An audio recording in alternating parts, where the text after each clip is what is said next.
now, preview time. So let's take a look at what's coming your way.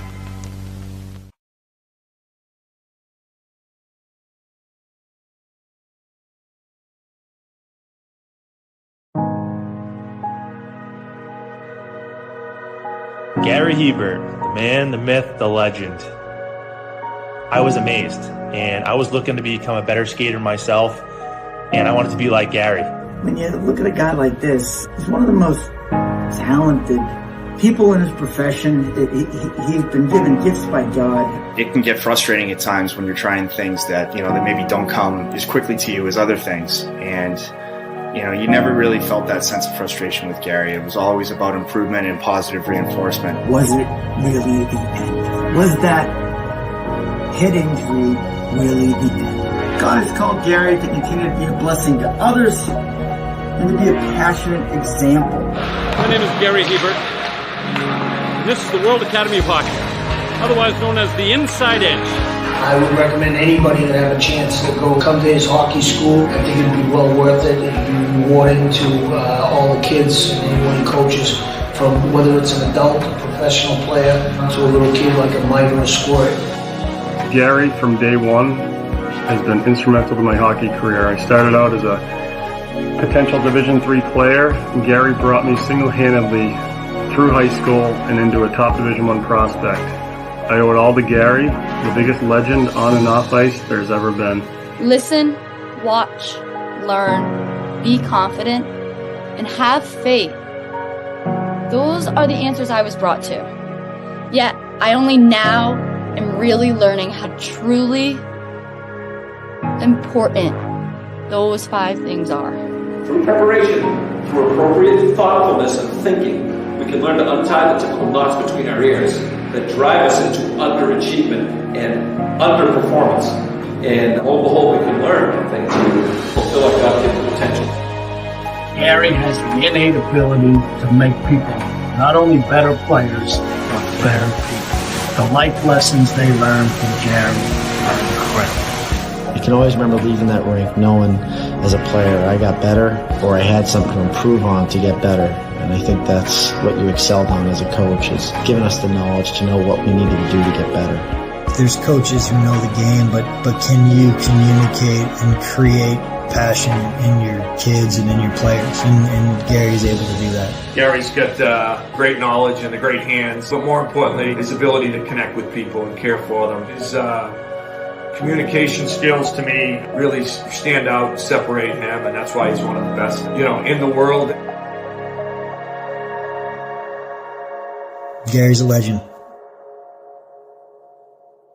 He's a special man.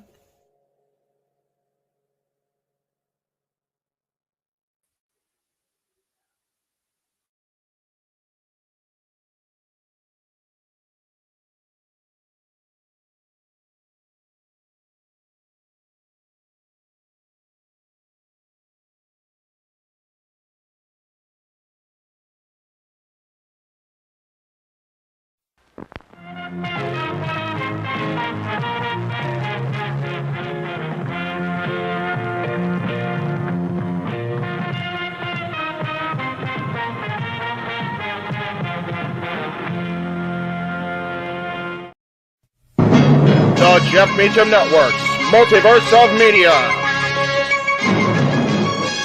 For over 15 years, the recognized symbol of excellence and the standard bearer in coverage of sports and entertainment.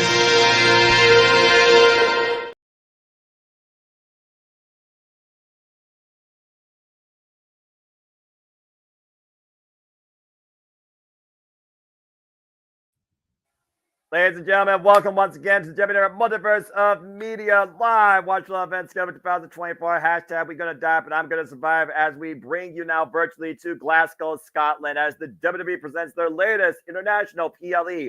For the first time ever, we bring you from this territory, Clash at the Castle. Welcome to the show and welcome to the conversation.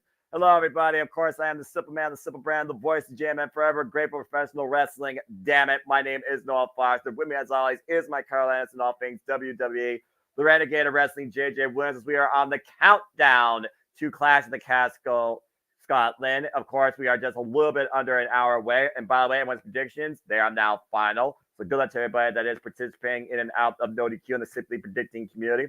And again, if you want to dictate the conversation, donate it to Casting Studios. Show your love, JMN, whatever's me. Super chat. It's truly as simple as that.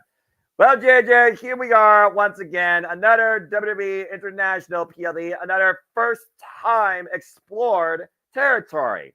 How you feeling about today's activity? I'm looking forward to it. You know, we were talking a little bit before we came on the air about how we're so excited for what's going to come for the second half of our double feature, entering new waters, covering Mission Pro Wrestling, you know, and this was almost kind of an afterthought, but then I watched the kickoff yesterday after I watched SmackDown, and that really kind of brought me back into this show, the history that's being made, the 4 homecomings that we have on this card, you know, the chance for each of those individuals to walk out of here with gold. What's the likelihood of that scenario? Well, you know, odds are more in favor for some than for others, but still, like, the kickoff show specifically just really got me hyped for this, specifically the segment with our women's champion Bayley and her challenger Piper Niven. Yeah, and of course, Piper Niven will be challenging Bayley for the WWE Women's Championship. As you see, the home today for today's PLE, beautiful, bright Glasgow, Scotland. Capacity crowd expected on again. I believe it's sold out once again. So congratulations to the WWE Universe. And again, shout out to everybody in the chat. Walter, Sandy, Matt Helms, always appreciate you. Christopher Leclerc, by the way, thank you for tuning in. This is your first time. Josh Mansfield, good to see you as well, the Cleveland combatant. And yes, happy birthday to Bayley. But I also want to give a early happy Father's Day out there, not only to JJ, but to all the fathers out there, whether you're away, whether you're home with the children, whether you're going home to the children, like Michael Cole just said. To everybody out there that's trying to lead by example to the younger generation, happy Father's Day to all the fathers out there. Well, thank you, sir. I do appreciate that. And what do you say we start discussing some of this card? Because WWE's already been on the air for an hour and 5 minutes because they're bloody nuts. They're bloody crazy. We're not in freaking England. But we decided not to go through the full 2-hour pre-show like they were today. And actually, you know, those of us that could sleep in, get a little bit more rest. I'm excited to talk about this show, though. Yeah, I am too. And again, without further ado, as I like to say in City Predicting, JJ, I think you basically set up perfectly. Let's get into it. We got, I believe, 5 matches, but we also got a couple of extra thoughts towards what we think could happen. As again, this is the last stop before we head back over to North America for not only Money in the Bank, but the biggest party of the summer, SummerSlam. And a lot could be set up out of what happens tonight regarding both of those events. For as we know, the King and Queen in the ring, they're just waiting to see who they're facing on the other side. As Gunther will challenge for the World Heavyweight Championship, while Queen Nia will challenge for the WWE Women's Championship. Yeah, well, we know this is not going to be the curtain jerk, but I feel like we should bookend with the 2 world title matches. So let's discuss I Quit first and foremost. And something that I did not realize that was brought to my attention, courtesy the voice of WWE, Michael Cole. AJ Styles has had 4 I Quit matches in his career and has been successful in every single one of them, whereas Cody has never had this type of match. Do the odds favor the Phenomonal one? Or is the American Nightmare our new Cena, if you will? And despite the fact that he has said those words over and over in promos, is he going to be able to resist saying the words, I quit? Again, you're looking at two men here that are battle tested by this business in and out of WWE, TNA, Ring of Honor, New Japan Pro Wrestling, the NWA, whatever company you want to say. One's phenomenal. The other one has truly become undisputed from undesirable to undeniable. But to your point, to break a man's will to force him to say those two words for the richest prize in WWE, unfamiliar territory for Cody Rhodes. We saw how long it took him, though, to finish his story. It's going to be a whole different scenario, though, to see how far he's willing to go to avoid saying those two words. How far do you bend or break a man's will? That's what it's going to take here. It's not going to be the epic battle by fire, the wrestling match that we saw at WWE Backlash, where Cody Rhodes got his first. AJ Styles, like you said, the experience definitely favors him, but it's one of those things where the environment may be familiar to the phenomenal one, but the stakes and the mindset may be more familiar to the champion regarding Cody Rhodes' family history, and the Rhodes knows a thing or two about enduring hard times. It's going to be something very unique to see Cody Rhodes try to force AJ Styles to say, I quit, especially after how much AJ Styles basically showed how much Cody has been a quitter his whole career versus AJ that hasn't. Again, Cody started a company and left it. Cody was here at one point, looking to reach for the stars and ended up falling to dust. And here we stand now with both these men going one-on-one, where Cody thought that AJ was handing up the keys to the kingdom in a retirement angle, and instead he got embarrassed. He got Mark Henry. Yeah, that's it. That was beautiful, Mark Henry.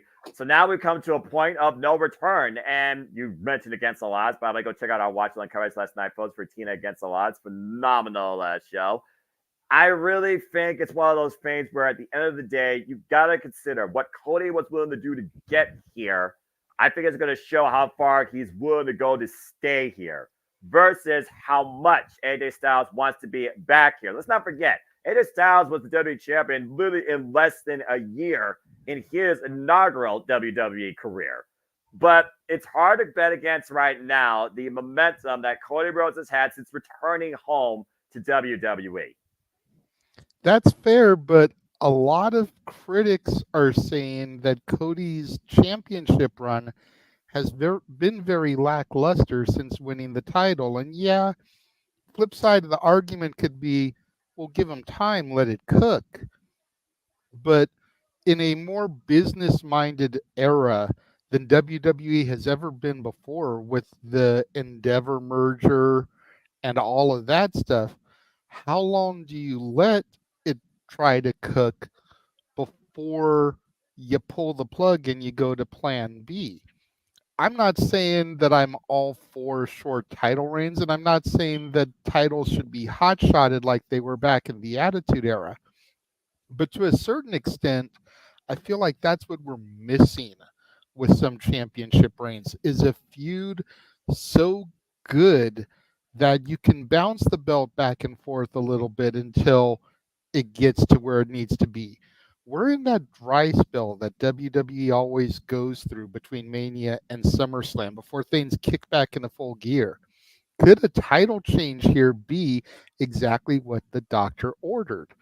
And I feel like you could move the title from Cody to AJ in one of two ways without making Cody look weak. Number one, you have AJ or the OC. We know that Gallows and Anderson are in Scotland with the Phenomenal One. Threaten Mama Rhodes. We know Mama Rhodes made the journey to Scotland with her son. You have them go after her in the front row, kind of tie her up, grab her arms or something, and make AJ look like he's about to do something to Mama Rhodes, and you have Cody quit to protect his mama.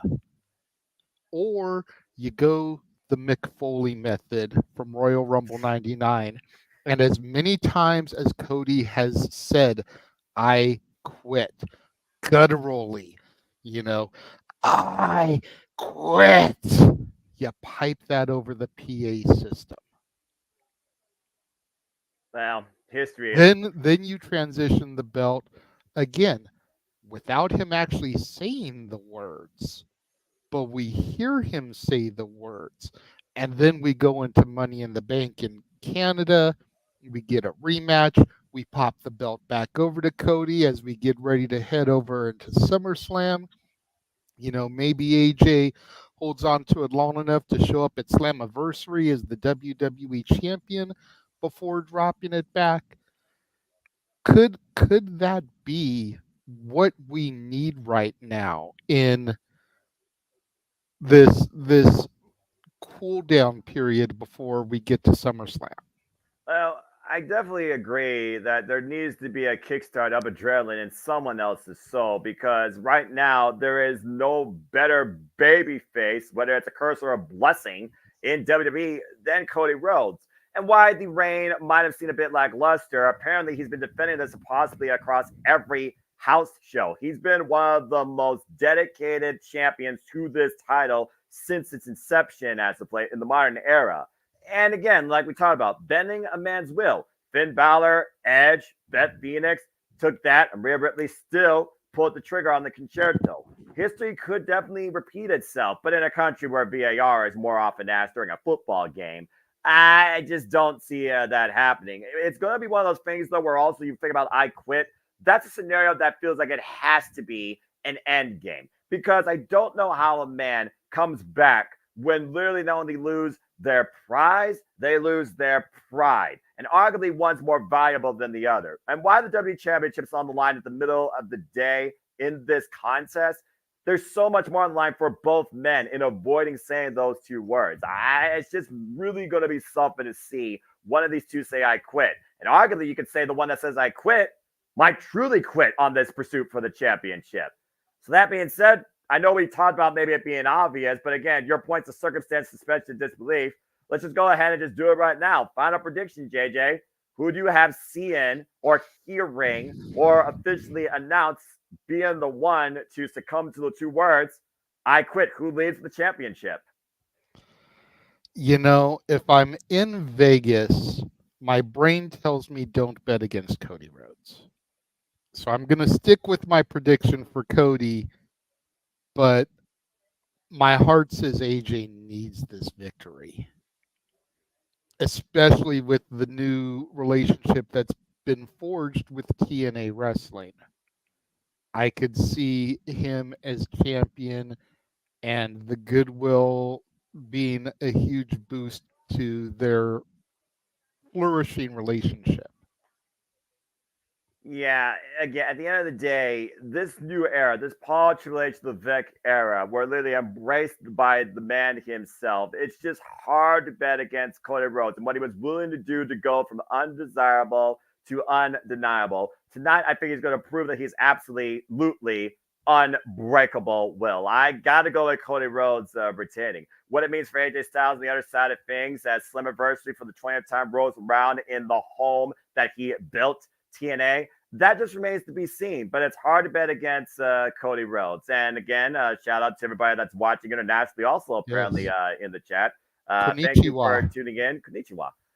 And arigato. So that being said, good to meet you, Kiri Motoki. I hope I said that right. That's pretty good. Tried to do it phonetically there. Yeah, but to say, unfortunately, I don't know much of Japanese outside Junior Pro Wrestler Ponjo Bokumaibas.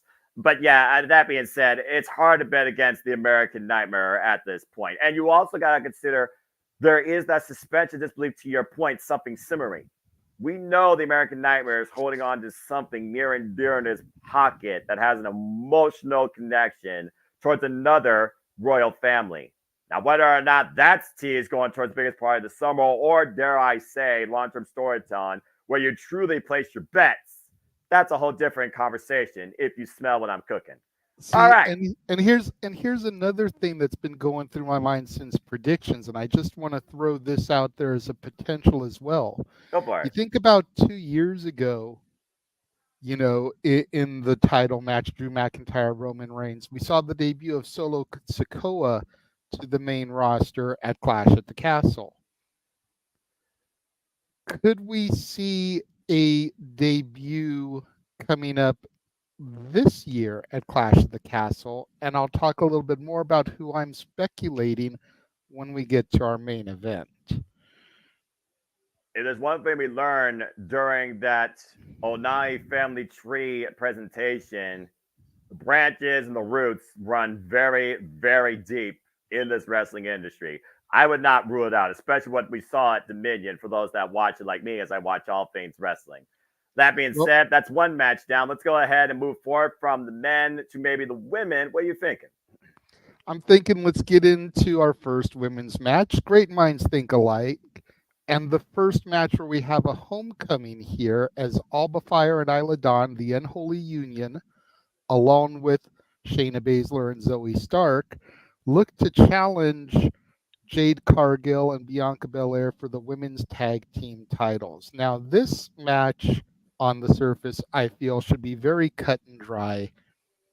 Jade and Bianca retain, but there's still the simmering rumor for the better part of the last month and a half that Bianca Belair is pregnant. So could having this match be a setup to get the belts off of Bianca and Jade without making them look weak and without Bianca having to take any major bumps? And specifically, you focus on the history between the Unholy Union and Shayna Baszler, as it was Shayna and Ronda Rousey who dethroned the Unholy Union for the NXT tag team titles, unifying them with these women's tag team titles. Could the Unholy Union be out for revenge here in their home country of Scotland? I feel like somebody has to have a good homecoming to take away from this first time ever international PLE, to your point. But again, Shayna Baszler, she comes in here with the most championship achievement, not only for the tag team titles, also the one that held the NXT Women's Championship for the most combined days. Looking to become 4-time women's tag team champion. On the other side of that coin, though, Jade Cargill and Bianca Belair, they've demonstrated how much their power and cohesion have really developed over time with victories over the likes of Indy Hartwell and Candice LeRae, and of course, winning these titles off of the Kabuki Warriors. It's one of those things, though, where, again, I look at triple threats, I look at it being a failsafe towards something else. You have buffer, you have fall person. In this case, you have buffer team, you have fall team. Suspension of disbelief aside with the whole pregnancy thing, and also wouldn't be the first time Bianca Belair took time off. Remember, last year at SummerSlam, she got injured, took some time off to recover, didn't see her for a number of months. I really want to hold it out for Isla Dawn and Alba Fyre to have their moment here in Scotland, especially with the personal challenge that Alba Fyre had to face recently with the loss of her mother. It's also just about a month ago. Yeah, exactly. It's also another one of those things, though, where Zoey Stark, Shayna Baszler right now, you do wonder if either, if not both of them, need to go through some sort of change after falling short, both, by the way, in the Queen of the Ring tournament. And Sonya Deville even saying that maybe you guys need to change things up, and maybe I'm the one to provide you that advice. I want to really go with Isla Dawn and Alba Fyre here, but again, you look at right now the stock put into the current champions and how much these titles have changed hands, and you're looking for that solid foundation.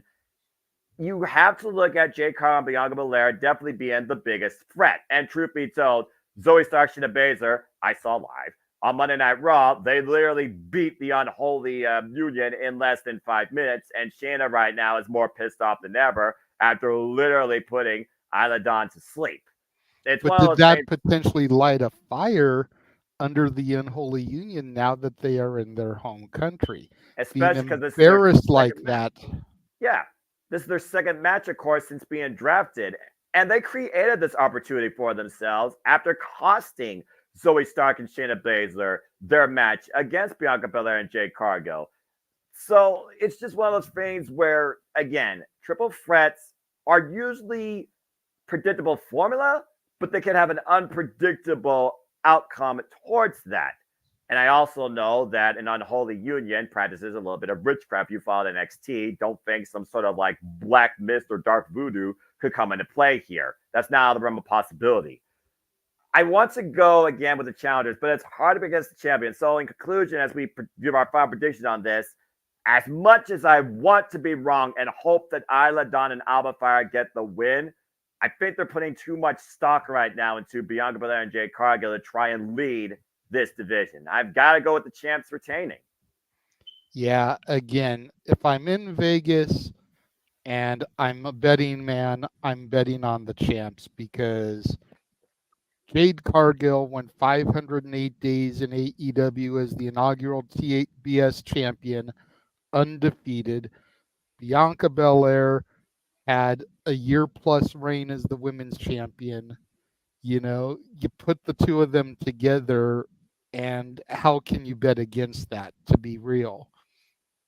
But swirling pregnancy rumors, the loss of Alba's mother, a whole new era, even if it's just, again, a hot potato situation where they win it tonight and they lose it to someone else on SmackDown,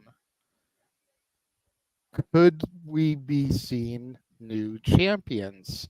And it could be those two that are Is Triple H and everything we know about the Paul Levesque era and the family man that he has become since the Reign of Terror ended, could the Paul Levesque era give them the victory, if for nothing else, so that Alba can collect the winner's end of the purse and help with funeral arrangements? Like, is that something that Paul Levesque would do? Again, when you're the champs, you also have the biggest winner's purse. So, again, suspension of disbelief aside, but if there's one match that I hope surprises me tonight, it's that women's triple threat. Safety, good to see you. We got Cappy Kelly backstage here as we just saw both the challenging teams come in towards the building. Well, I think if any match is predictable for potentially a title change, it could very well be this one for our Intercontinental Championship, as I feel like it is put up or shut up for Master Gable.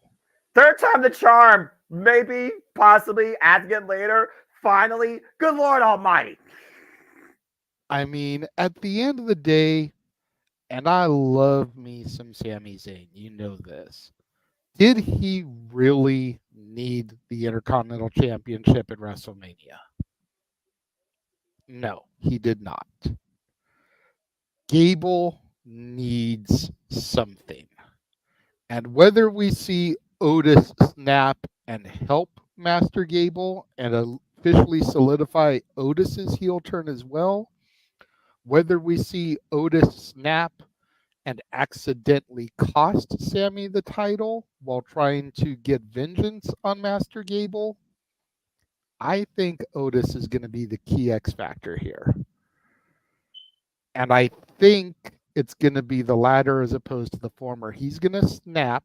He's going to try to get Gable. He's going to accidentally take Sami out. Gable's going to get the victory. But regardless, your new Intercontinental Champion leaving Scotland is going to be Chad Gable.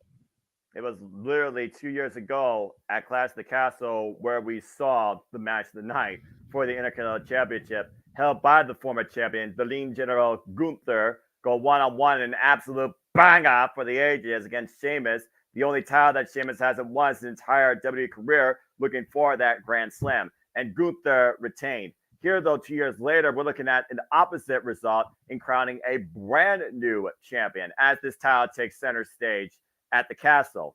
To your point again, it was Chad Gable that guided Sami Zayn in finding his fighting spirit, his heart of fire, creating a rocky moment, beating Gunther at day 666 and winning their Intercontinental Championship at WrestleMania 40, the birth and the genesis of the Paul Triple Levesque era of professional wrestling in WWE. Since then, though, Chad Gable, he got a honorable rematch and he lost fair and square and hasn't been lived it down since. It was in Sami Zayn's hometown of Montreal. And again, he has literally turned against everybody, including his own code, if you want to be honest here, and has taken it out on Maxine Dupree, Akira Tozawa, his Alpha Academy, and more particularly, his best friend, Otis. What is with this year and best friends turning on each other? I'm just saying. That being said, Otis, though, has been the one guy that has been absolutely stuck in the middle of all this crossfire, to your point. I saw what happened again this past Monday. Otis got distracted by Chad Gable as Chad was looking for Otis to do anything possible with no mercy. And Sami coming with a little kick and a quick win. But there's still a post beatdown. But again, we've seen the trepidation. We've seen the hesitation. Ever since King and Queen of the Ring, when Otis was involved in the triple threat on Chad Gable's behalf, and arguably cost Chad Gable the championship against Bronson Reed and Sami Zayn. Sami won and pinned Bronson Reed. Bronson has been part of this factor since. In fact, he's now part of main event. So the thing here, though, again, not so much about the title, but Otis. Are you going to do the right thing, or truly do you believe that without Chad Gable, you are nothing? This is more than just Sami Zayn and Chad Gable. This is Otis and where he stands. Where is his moral code? Where is his confidence in himself? And with the rumors and potential Alpha Academy 2.0 with a whole different form to take fruition, you got to wonder if this finally will be the turning point towards Otis, Chad Gable, and Sami Zayn's confrontations. Either way, Chad Gable has yet to hold a singles championship in WWE. And I think tonight is the closest possibility towards him having his first, especially if, rumored to believe, haven't seen him in WWE, if Chad Gable re-signed, because that's another thing we don't know about. Is Chad Gable officially part of WWE once again, or is this his swan song? Either way, I think Chad Gable deserves to win the title. I just don't think he deserved to have won it through these methods where he literally has to take advantage of his best friend. But final prediction, as you picked Chad Gable for new champion, if Chad Gable doesn't win this championship here, I argue he may never be a singles champion in WWE. So just off that, I got to go with Chad Gable. Yeah, see, that's what I'm thinking too, is that if Gable doesn't win tonight, he's never going to win. And to your point, like, I feel like Otis without Gable is nothing. I just don't see him being his own star. And that's not a slight on Otis. It's just where we are in the industry today. Unless he is a monster heel, I don't see Otis as a singles. He needs somebody. Well, I guess we'll find out soon enough who is going to be left with nothing and who's going to leave with everything. We'll see. Speaking of left with nothing and leaving with everything, could Piper Niven be walking out of her home country, your new WWE Women's Champion? And before you joined me here today, I was watching the pre-show, and I was watching Chelsea Green up there along with Michael Cole, Big E, Kevin Owens. And the way she kept saying, we are going to leave as the women's champion. We. And Big E mentioned lay cool. And I know Josh is in the room and would probably pop hard, but could you see Chelsea and Piper each with half of a women's title? Oh, God. A la lay cool. God, no. No. Like, no.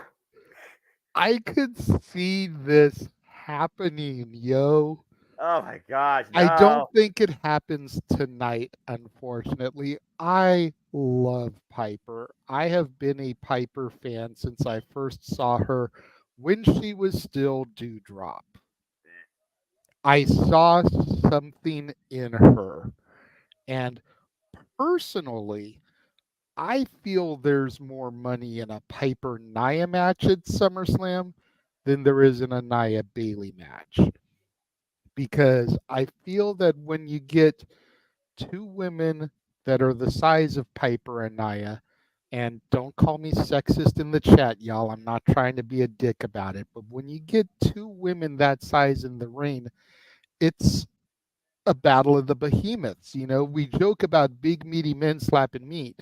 this would be big, meaty women slapping meat. The irresistible force And makes the immobile. yeah, the irresistible force and the immovable object. Like, I would not know where I would bet on that match. Whereas between Nia and Bayley, you pretty much know Nia's going to walk out of there with that belt. It's her destiny at this point, and probably would still be her destiny come SummerSlam if it was Piper. But the suspension of disbelief would be there because of the size of the two women.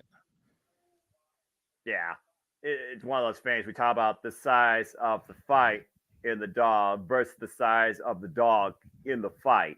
To your point, this has literally been brewing since King and Queen of the Ring SmackDown after Bayley Rhodes plant Chelsea Green and Piper Niven crossbody fall away splashed her. And since then, this has been almost, you would think, on respect, but this is now about pride. Bayley, a fan, a lifelong fan of WWE, been pursuing this, of course, since she was 11 years old. Piper Niven, defined in Scotland, all across Europe, Pro Wrestling Eve, ICW, NXT UK, Mae Young Classic, been wrestling since 2008, before the Damien Rose was even a thing. But also, previously, last time she challenged for a world championship, it was against freaking Becky Lynch back at the Royal Rumble, literally freaking a few years ago. And prior to that, I think she was feuding with Bianca Belair for the Raw Women's Championship, and all she ended up getting was a KOD. But arguably, you could look at Piper Niven being treated as an equal ever since being a tag team partner with Chelsea Green. I love you, hot mess. And arguably, those two have been two of the most important champions to those women tag team titles in recent memory. But this is Piper Niven's moment in time. This is her biggest chance in her career to win in front of her family on her home in Scotland. If there was such a thing as luck and some sort of weird mythology in Glasgow, Scotland, where once in a lifetime was possible, it would be saying that Piper Niven would win this championship. But on the other side, like you said, Bayley, who of course has been always supported by the people, whether heel or face, she beat Io Sky, Damage Control rendered as damaged goods, and she's been the champion since WrestleMania 40, overcoming Naomi and Tiffany Stratton. And we know looming, regardless of this result, is a angry, vengeful, hungry queen named Nia Jax. It's one of those things, though, where you look at history. The last time Nia Jax and Bayley faced each other over a championship was literally NXT TakeOver London during the Black and Gold era, and Bayley won. So Nia, like you said, has been on a destiny for vengeance and redemption, and she very well might be close to that.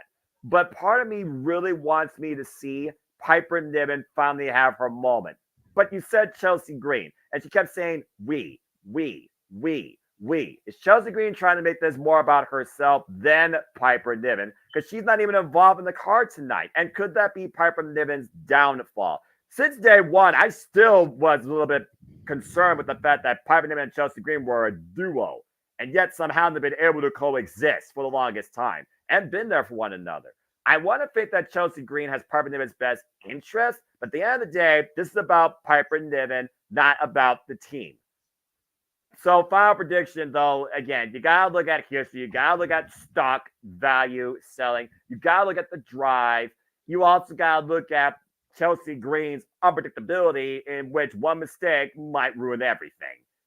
I got to go with Bayley retaining.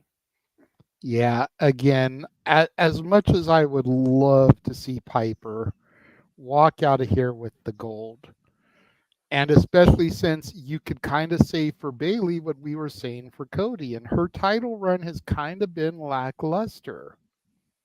I feel like we're just kind of in a holding pattern for Bayley until we get to Nia at SummerSlam. And then are we going to Drew McIntyre things at SummerSlam and have Nia win just to have whoever wins Money in the Bank next month cash in and take the belt away from Nia? You know, and make her even more dangerous than she already is. I wish it would be Piper.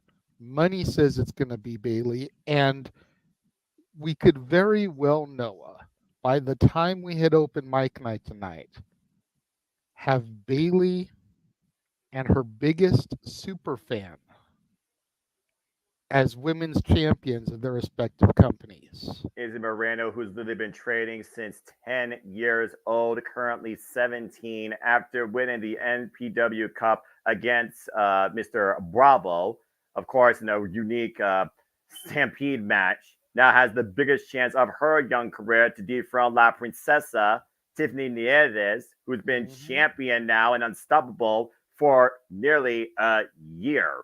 Yeah. And check out this go home promo that was filmed yesterday. I think I already watched it. It all comes down to this Saturday night, June 15th, at Mission Pro Wrestling Summer Lovin', when I face La Princesa Tiffany Nieves for the Mission Pro Wrestling Championship. Tiffany, for the last 7 months, I've had to live with my loss to you at Ladies Night Out during Wrestle King. That moment haunts me because that night, I just wasn't good enough. And it brought up all the doubt and insecurities I've had to battle with my whole life. See, I've had people in this business tell me since I was 10 years old, training to be a pro wrestler, kid, you're too young. Kid, you're never gonna make it. Kid, you're just not good enough. I mean, I've had my own heroes like Thunder Rosa attack me in the ring and mock me online. Tiffany, you want to tell me I don't deserve this opportunity because I haven't paid my dues? Tiff, you wouldn't last an hour in the pro wrestling asylum where they raised me. So La Princesa, this Saturday night, I'm going to tear down the walls of your kingdom so much and leave just rubble so you can never rebuild them up again. When I make history to become the youngest Mission Pro Wrestling champion. If that's not confidence, I don't know what is. And again, folks, that'll be coming later today here at the JMN Multiverse Media, as me and JJ will give you coverage for the first time ever for Mission Pro Wrestling, courtesy of Title Match Network. And if you want to be part of that conversation and the watch along live reactions, I suggest you go subscribe and check out Title Match Network's app today. Mission Pro Wrestling, owned out of San Antonio, Texas, literally created and led by La Mera Thunder Rosa. Thunder Rosa showing the definition of tough love to see if Izzy Moreno can finally reach that opportunity, has worked hard enough to become the Mission Pro Wrestling champion. Good luck, Izzy. I wish I had that confidence at 17 years old. Shit. I wish I had that confidence at almost 50 years old. Well, Dude. Someone's going to be left with broken dreams, but others are going to try and make them come true, both in Mission Pro and here in WWE. So let's go ahead and talk about what I think truly has to be the main event for the most biggest homecoming yet. The World Heavyweight Championship, where Judgment Day may be upon both Damien Priest and the group as a whole. But the other caveat here, the Judgment Day is barred from ringside. For this past Monday on Raw, Finn Balor lost to Drew McIntyre. And everything's been falling apart for the group ever since Mommy got taken out by the felon, Liv Morgan. So, of course, the story of this match is Drew McIntyre won the title at WrestleMania 40, dethroning Seth freaking Rollins, who defined the inaugural run, prestige, and identity of the Heavyweight Championship for nearly a year until he got Claymore in the face 4 times. I wish Tyler Black all the best in his recovery and his time off. In the meantime, though, after 5 minutes and 46 seconds of gloating and embracing the moment with his wife in front of one straight-edge superstar Second City Saint who's injured, still not able to compete, CM Punk made his, let's just say, physical presence known and what happens when you poke the devil too many times. And after that, Damien Priest cashed in Senior Money in the Bank, cashed in Money in the Bank successfully. And we have been in an era in infamy since. So far with Tyler reigning successfully against the likes of Jey Uso, of course, at WWE Backlash, Damien Priest right now is proving his worth as a champion. Why Drew McIntyre believes he's a joke for only winning it through Money in the Bank. Why Damien Priest is saying the only person you need to be blaming right now is yourself. Look in the mirror. You're the one that's complaining for nothing. So here we stand, and where we not only wonder Damien Priest's leadership for Judgment Day, but his value as a champion. And on the other side, we look at Drew McIntyre, who once again is trying to prove everybody, all the naysayers, all the CM Punk fans wrong. Will he achieve broken dreams at Clash of the Castle? By the way, second Clash of the Castle, second time Drew McIntyre is main eventing. Does Drew McIntyre achieve broken dreams in his home country tonight at Clash of the Castle, Scotland? JJ, we followed this story verbatim since WrestleMania. We followed Drew McIntyre since his return to WWE back when Drew Galloway was working on the independent scene, including WCPW, TNA, and coming back to my black and gold NXT, winning the NXT championship from Andrade El Idolo. It's one of Your those current things. speed champion. Yeah, whatever that's worth. I hope it was worth coming back to WWE, Andrade. Tranquilo. Again, though, Drew McIntyre, of course, we know he also re-signed to WWE earlier this year as The Rock, who made a promise to him, presented him this sword. As we're looking back right now, as I was talking about, previous footage of the rise of Drew Galloway, Drew McIntyre, whatever the hell you want to call him, in and out of Scotland, including ICW, Insane Championship Wrestling. Former ICW champion, by the way. Drew McIntyre is one of those that I feel still to this day has the biggest chip on his shoulder, higher than any castle or mountain in Glasgow, Scotland. And I don't think to this point he will ever be satisfied until he has his moment in front of his people. He has a moment in front of the people at WrestleMania, but it was just a fleeting moment. Here, right now, I would say this is truly the culmination of Drew McIntyre's career if he wins tonight. So what's your thoughts on this match and both men's mindsets going in and the stakes right now on both men's behalf? And good to see you, Daniel. Yeah, I definitely feel like this entire show has been built around Drew reclaiming the throne, so to speak. And I talked a little bit earlier, I kind of teased potential call-ups to the roster. I see, despite them being barred from ringside, I see the Judgment Day trying to get involved in this. And I see Drew having some ready-made equalizers to counteract. You know, a couple of guys from NXT who stay on top. They also are from Scotland, just saying, but continue. The Gallus boys, I think, would be a great team of enforcers for Drew as heel to kind of almost indirectly begin his own judgment, his own bloodline. What do you think about the possibility of having Gallus join Drew McIntyre, if not full-time, at least here tonight for that hometown pop? I mean, I would definitely cash in on that moment in the making because that's a celebration and a victory for Scotland, not just for Drew McIntyre. And of course, speaking of cashing in, the next time we cover WP Elite, folks, quick little segue, we'll be back here with you next month when we go to Toronto, where we'll see who claims the richest opportunity, Money in the Bank. Stay tuned for more on that. Thank God that's going to be a normal time show, and I don't have to worry about these fucking early days.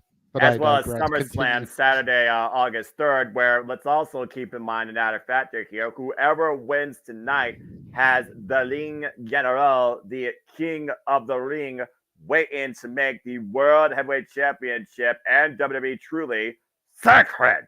Gunther. The King General. I love that. All hail. Anyway, continue. But yeah, that's just something that's been going through my mind ever since we did our predictions on Tuesday is what if Drew brings Gallus to have his back? Whether it's against the Judgment Day or against the Second City Saint, who could potentially try to get involved and cost or inadvertently help, as Matthew pointed out. That way Punk can continue to taunt Drew. I allowed you to become champion. I control your destiny and your fate, and I can take it away. As CM Punk also said, he's the reason Drew McIntyre has been interesting. And arguably, he may be right. Tell him if And he's to telling Drew's lies. point, people are talking more about 5 minutes and 46 seconds than they've been talking about Priest's run.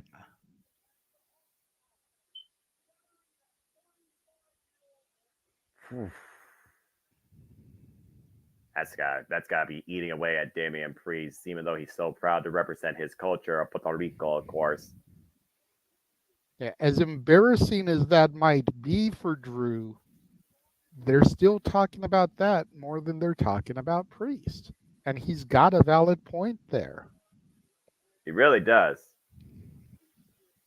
Again, this whole thing literally circles around the puppet master that really caused all this to happen, CM Punk. I would still argue that if CM Punk didn't attack Drew McIntyre at WrestleMania, Damien Priest would not have found the moment that Rhea Ripley told him to find and take. Would CM Punk literally have been the catalyst to Damien Priest's judgment call and cashing in Money in the Bank? There's something else to think about there. And of Definitely. course, and again, we also talked about the whole CM Punk factor. Again, he's not medically clear to compete, but we've seen him get physically involved here. And again, I still think CM Punk is more on Drew McIntyre's head right now than Drew McIntyre right now is on CM Punk's mind or in CM Punk's head. And we know CM Punk is in Scotland because we saw pictures of it earlier, courtesy of social media. Actually, I think that's the same photo that's always circulating of him. Oh, really? Yeah, I've seen that photo a few times. You know, people will post, oh, CM Punk is so-so, and they share like that photo. I'm not 100% convinced that that is an updated current photo. I think it's one that's made the rounds a few times in the past, but that doesn't mean that he can't be there. Right. That doesn't mean that he couldn't have taken a private WWE jet that could be touching down, you know, as we're getting ready to start this. That way the fans don't see him come in and very discreetly get shuttled into the building. I feel like that's a Triple H type of thing more than a Vince thing. Vince booking, Punk would have already been there. He'd be doing PR and everything for the show. He'd have been on the pre-show panel. Right. Triple H booking, I could see him touching down, pulling into the arena an hour after the show's already started. That way the crowd is hot, the show is going, and nobody is seeing him come in. There's a reason he's called the cerebral assassin. Praise on the Mind always has a vision. I still have to find that WrestleMania thing. And then I've seen it brought up multiple times in the chat. We know, Noah, you believe, I believe, Dattila believes.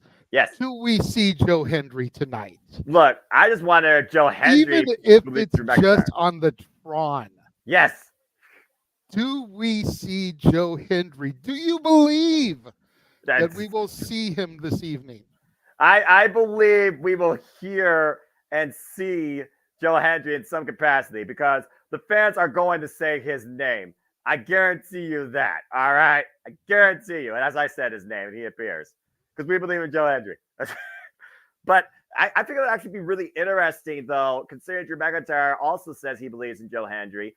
If Joe Hendry somehow shows up to motivate Drew McIntyre ahead of this match and says that he believes in him. And again, we talked a lot about this match. We broke it down. We looked at the outlook. So let's just go ahead and put it out there, JJ. Final prediction. Do you believe we are going to have a brand new WWE Heavyweight Champion and it will be Drew McIntyre versus Gunther once again at SummerSlam, this time for the richest prize on Monday Night Raw? I do believe we have a new champion. Yeah. I feel like we have to. You know, many years ago, back in 2006, There was a sign at the Hammerstein Ballroom that said, if Cena wins, we riot. Yep. If Drew loses in Scotland, I think we see a riot. It won't be Tyson Fury here playing freaking Peacemaker with some bull crap karaoke either. I guarantee you that. Yeah, and again, last time we were here at Clash of the Castle, Drew McIntyre was denied his moment against Roman Reigns, courtesy of the arriving Solo Sikoa that night, to your point. Yep. Mm-hmm. So. Sandy here with a little bit of airfare knowledge here. It takes about 12 to 15 hours to get from Chicago to Glasgow. Never say never when it comes to Joe Hendry. Well, there you go. We were talking about last night during Against All Odds where Kazarian stole it against Joe Hendry. But again, different conversation. Jeff's not here to freaking whiplash me. So, but yeah, and again, I don't want to say that Damian Priest doesn't deserve to be champion, but it still feels like right now there's something bigger ahead in WWE for Monday Night Raw with Drew McIntyre currently than Damian Priest leading. I think if nothing else, we've learned that Damian Priest can demonstrate what it takes to be champion, but it's one of those things to hold a title and bring up the value of a title. And Drew McIntyre has been there before. Again, he was the champion of nobody. He was the champion of the pandemic. He beat the beast, Brock Lesnar, back at WrestleMania 36. So Drew McIntyre knows what it means to be in those spots to raise the value of a title, whether it's in front of nobody or everybody. And tonight, this arguably is the most important audience in Drew McIntyre's career. Agreed. Well, we've got about 5 minutes, give or take, until the event officially gets underway. What do you say we take just a little over a minute, show your favorite trailer and everything that these folks watching us can catch us doing, starting with MPW this evening and going all the way to SummerSlam of 2026, Noah? Let's do it.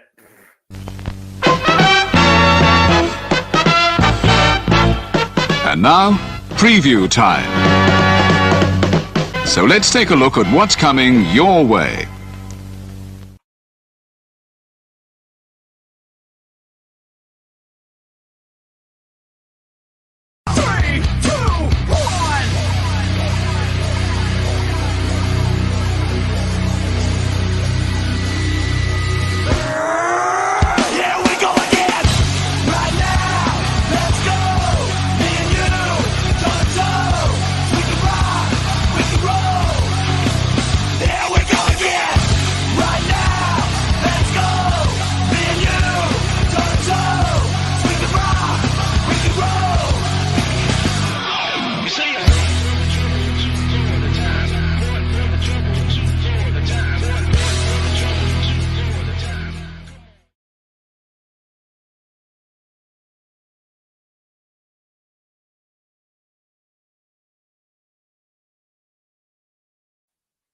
Again, as I always say, in case you all don't know, it's truly what we're defined by here. All the wrestling, all the wrestling, all the wrestling, all the wrestling, all the wrestling, all the wrestling, all the wrestling, all the wrestling, all the wrestling, all the professional wrestling. Damn it! And we got emergence and Victory Road Crazy and TNA to add to it.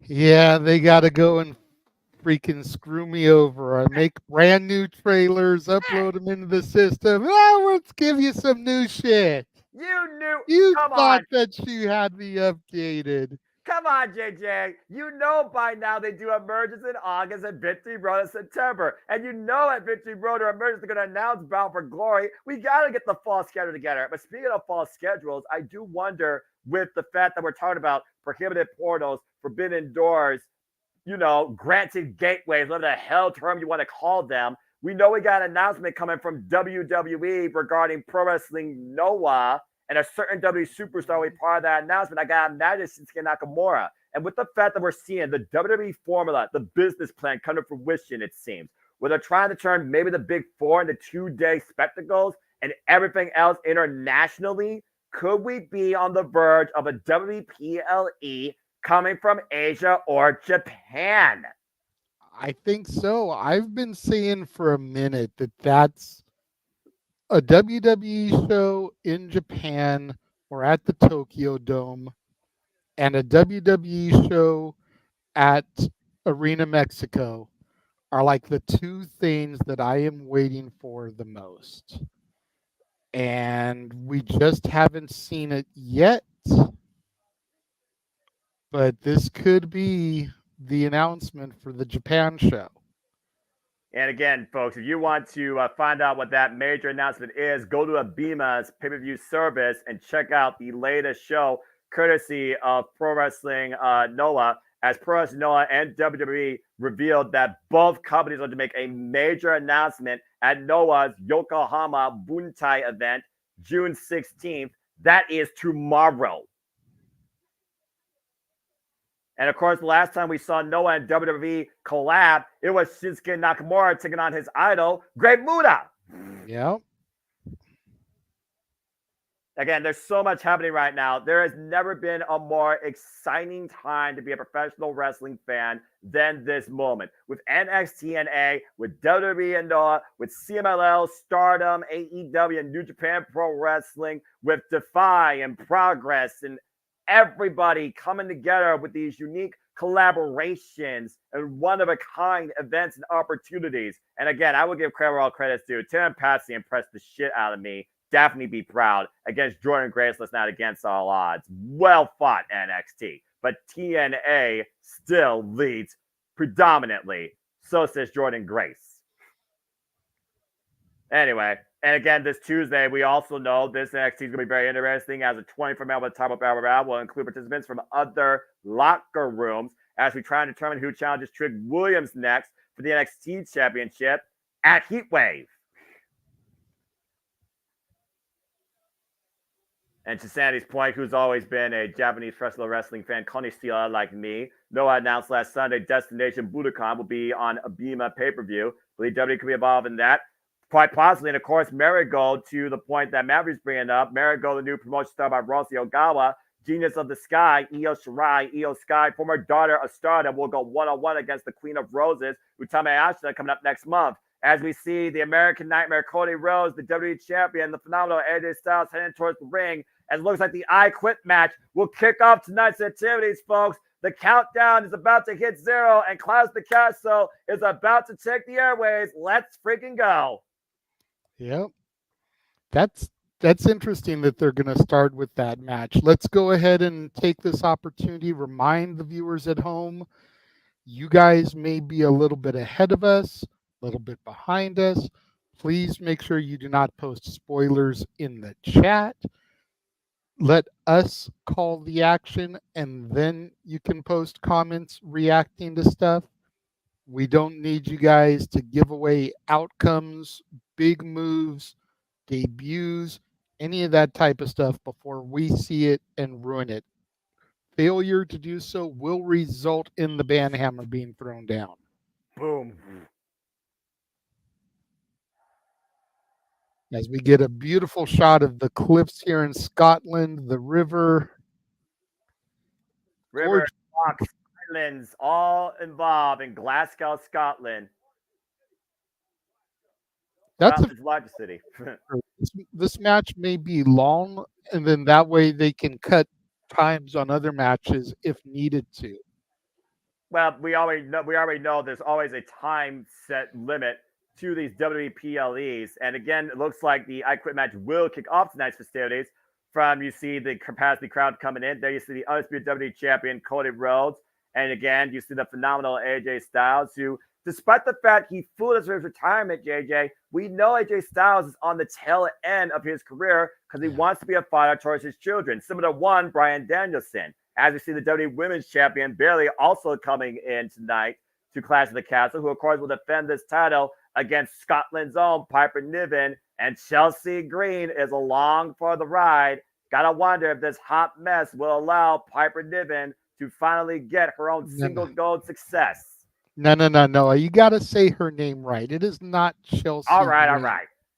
Chelsea Green. I'm not doing that again. And of course, the word that you're welcome. The World Heavyweight Championship, Damien Priest there again. And there you see a very determined Drew McIntyre, looking to avenge 5 minutes and 46 seconds. As Clash at the Castle officially begins. Look at that. That's That not is crazy. another bad point by Walter. If AJ is the first match, and to Sandy's point, it's about a 12-hour flight, he could technically get back to Chicago in time to be part of the tapings tonight.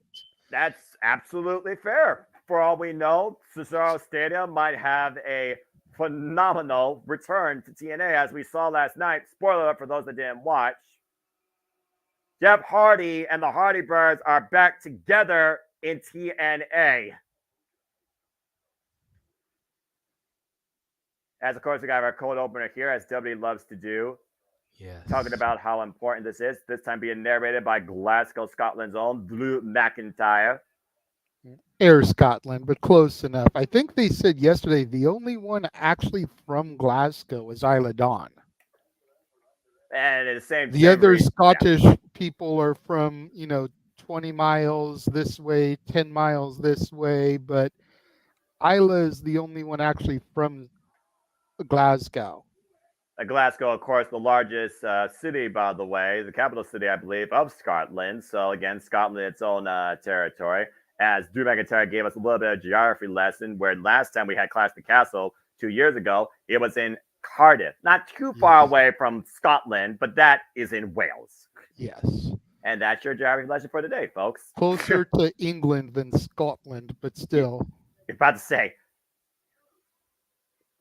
Wonder who Scrooge McDuck would have in this match here, another Scottish native. Yeah, I think you answered your own question, to be fair. But you got to figure Scrooge is smart with his money, so would he bet on the people from his home country, or would he bet on the current champions? Would he bet on Bianca and Jade over the Unholy Union? Would he bet on Bayley over Piper? Would he bet on Priest over Drew? Like we said earlier in the pre-show, Drew's pretty much the safe bet as far as the Scottish taking home gold tonight. Right. The other two, would Scrooge get behind his country people, or would he bet against the champions? There we go. Scrooge versus Flintheart Glomgold in a money bin match. Oh, God, this is getting bad. We already fought about WWE buying Disney. That being said, WWE's not brought to you by Disney. WWE's brought to you by TKO, as we kick things off with a very bitter rematch. Underneath the circumstances now of I Quit, as we have officially arrived at the show. Welcome, everybody, to Glasgow, Scotland, and welcome to Clash at the Castle. Hello, everybody, and welcome once again to JMN Multiverse with me at Live Watch Event Discovery 2024. You know what this is. I'm the Simple Man, the Simple Brand, the voice of JMN, forever great professional wrestling. My name is Noel Foster. With me, as always, is my co-host in all things WWE, the Renegade of Wrestling, JJ Williams. We are looking live at a sold-out stadium here, 11,300 WWE fans up in the Raptors in this dome in Glasgow, Scotland, as AJ Styles looks to once again try to become the face that runs the place, trying to beat Cody Rhodes this time for the WWE Undisputed Championship in an I Quit match. JJ, you ready to go? I'm ready as I'm going to be, man. Representing the house that AJ Styles built. And to Walter's question, yeah, that was a Dale Oliver original made for TNA. So TNA owns the rights to IM, unfortunately. So if he does show up there, we could get IM or even the Get Ready to Fly version of it. I'll take Evil Ways over this Def Rebel bullshit. Not that I'm trying to criticize anything WWE right now, but at the end of the day, you know what? I'm glad you pointed that out, sir. I have been speaking with Jeff, and even though we've already got our topic for dads this month, the wrestling topic, next month on dads, date to be determined, top 10 Def Rebel theme songs, because he's got some actual bangers that are underrated and unappreciated. We are going to do the top 10 Def Rebel themes. All right, fair enough. We'll see what happens, as it looks like we have Wade Barrett along for the ride tonight alongside Marco Cole and Corey Graves. Well, I mean, Michael Cole is the voice of WWE, so you got to have him there. But Corey and Wade, with their chemistry on SmackDown, they had to be there for SmackDown last night, so it just makes sense to utilize them for the three-man booth. Well, again, once again, wrestling has more than one royal family, and the American Nightmare is making his way to the ring. And of course, we know Corey Graves is the voice of SmackDown now, trying to learn his role in the play-by-play position. As Glasgow, Scotland sings out the undisputed WWE champion, courtesy of Downstate. They were doing that yesterday on the kickoff, man. It was a trip hearing them sing every word to this, every word to the game. Out the curtain, lights go up, I'm home. Whoa. Whoa. No pyro tonight. Nah. Too narrow there. You'd have to lose people to get the pyros. Well, I mean, again, they go with these smaller sets to pack more people in to these smaller venues that they book internationally. And again, we've been to Scotland, been to Saudi Arabia, we've been to France, we've been to Canada. WWE has literally taken everywhere possible global at this point, except to your point, Mexico and Japan. And we might finally be invading Japan come tomorrow. But that being said, tonight's all that matters as Cody Rhodes looks to make AJ Styles say, I quit. For those that have never seen I quit match, it is truly as simple as this. You have to force your opponent's will, break them mentally, physically, emotionally, if needed, until they say the two words, I quit. And the person that says, I quit, the other will leave the undisputed WWE champion. Can the Phenomenal One be the nightmare to the American Nightmare? And to your point, this is familiar territory for the Phenomenal One. Cody Rhodes has never been involved in his entire career in an I Quit match, but AJ Styles already called him out to be a quitter. Quit on everything during his career. Quit on a company he even started, for those that don't know. There's Mama Rhodes. To your point earlier, and there's a person that's never quit on their son. Another stat that Michael Cole pointed out last night, this is the 27th I Quit match in WWE history. 6 of those times the belt has been on the line. The champion is 4-2. So via WWE odds, the odds favor the champion Cody Rhodes. But as we pointed out, Cody has no experience in this type of match. AJ Styles is 4-0. As we turn things over to Samantha Irvin to try to get her announcement in as the crowd still sings Kingdom. Gotta finish it out. Hold on.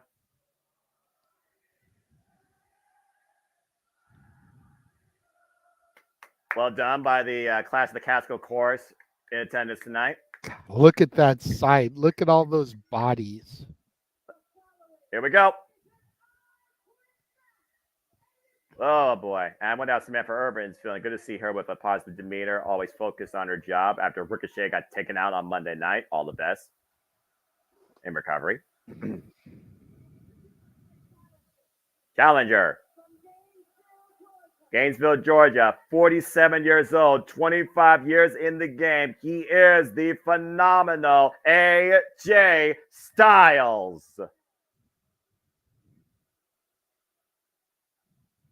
And arguably one of the greatest wrestlers this generation in any generation.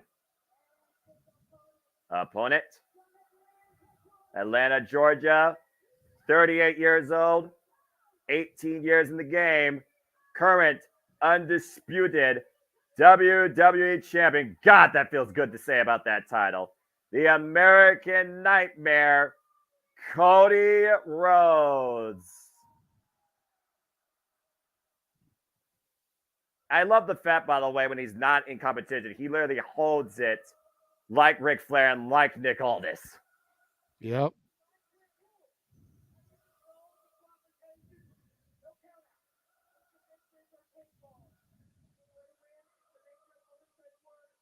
I will admit, I feel like the audience got a little bit annoying last night on SmackDown with the Cody Rhodes, Cody Rhodes. It's like, okay, I get y'all are excited. I get y'all want the energy. We want to feel that energy, but don't hijack segments. I could barely hear AJ Styles talk last night over them doing that stuff. Well, that's the risk you take with these international audiences that aren't exposed to this, that we take for granted on a daily basis here in the States. They right take off the over bat, show. shades of his brother Goldust with that drop down slap. Well, again, you gotta imagine this is gonna start out hot and physical as AJ's streaming face first and second turnbuckle pad. And again, we talked about the roots of this match, talk about how many matches. Think about the people involved in this: The Rock, Mankind, Bret Hart, Bob Backlund, John Cena, arguably Mr. I Quit because he never gave up. The Miz, Rey Mysterio, Adam Copeland, Edge, Finn Balor, Rusev. Just saying. What? And let's not forget how some of these matches have ended. Infamously, Owen Hart convincing Martha Hart to throw the towel in on her son. Could we see something similar here tonight with Mama Rhodes being attendance, front row, having already been featured on camera? Cody Rhodes right now not bearing a weight belt either, so we don't have to worry about AJ Styles necessarily whipping Mama Rhodes' baby boy. Doesn't mean that AJ Styles won't take advantage of that. And like you said, AJ Styles, again, at one point we thought this man was going to retire. Prior to re-signing and coming back, arguably more better than ever physically. Hard Irish whip towards the first turnbuckle pads. He said he's at the tail of his career and he wants to take time away from this to be a father towards his children. And again, happy Father's Day out there to all the fathers that will celebrate that tomorrow. To say I quit means to literally give up on what you believe you were destined to be. And Cody Rhodes right now with the jabs teeing up against AJ Styles, looking for a flip-flop 5. Bionic elbow connects. We know how valued AJ Styles and Cody Rhodes dedicate themselves to that match, to this art of pro wrestling. What a drop kick.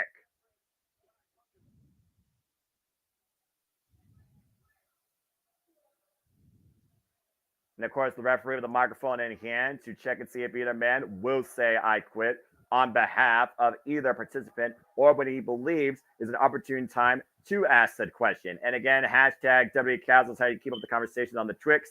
But please like, subscribe, comment, tell a friend, be part of the fun reactions, conversations, and commentary. Again, if you want to dictate the conversation, don't have to dictate, super chat. It's truly as simple as that. At Castle the 18 Studios, the Jeff Meacham Network.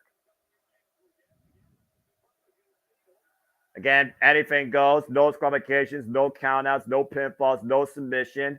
Tables are perfectly legal. That's a big table. It's about average size. Yeah, it looks wider. Just the camera angle, I think, made it look a little bit bigger.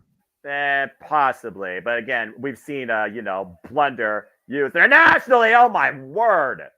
AJ sent up and over the steel ring steps, knees first, and crashes the prime hydration station.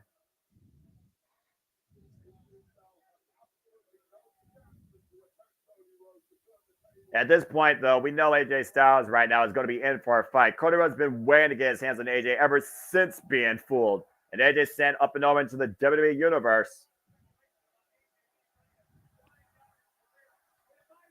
You gotta wonder, JJ. Playing up to the crowd there in Scotland. Yeah. Almost a phenomenal forearm by Cody to AJ Styles. That short range variation. Of course, Cody Rhodes also previously was involved in TNA for a short stint. Had a rivalry with Moose over the Impact Grand Championship. And AJ trying to take advantage of Cody Rhodes the aisleway. AJ Styles, of course, we always call him Mr. TNA. SmackDown may have been the house that AJ Styles built, but AJ Styles defined total nonstop action and the X Division.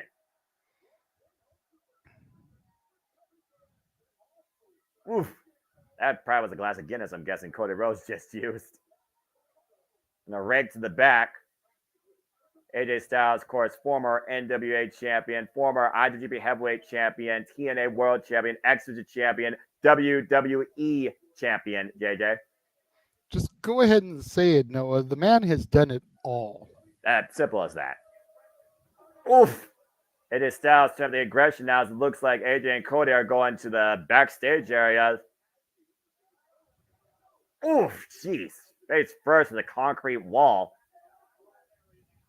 They're heading towards the back of the locker room area. You almost wonder if we're going to get some other participation involved in this. You did say the OC are in Scotland. Yep. They were there last night with him on SmackDown. Hey, look, there's Triple H. Back to the gorilla position. And then right now, AJ Styles, so they're using the cabling. I don't think Triple H believes he's in danger of his life, but back elbow strike. No. Unlike other company owners that fear for themselves when stuff like this happens. Look, I'm just going to say this as a simple fan. You don't get in this business without realizing the danger no matter what position you're in and have a pair of balls to handle it. Thank you. Thank you. Shot to the midsection by Cody Rhodes, trying to bring AJ Styles back inside the arena area. Now both men fighting along the entranceway. And let's not disparage Cody Rhodes' accomplishments. Former AEW inaugural TNT champion, former NWA world champion, and former IWGP United States champion. Just name a couple. Just teeing off against AJ Styles in the entranceway here. Not to mention, he finished his story and beat the unbeatable. He beat Roman Reigns at WrestleMania 40.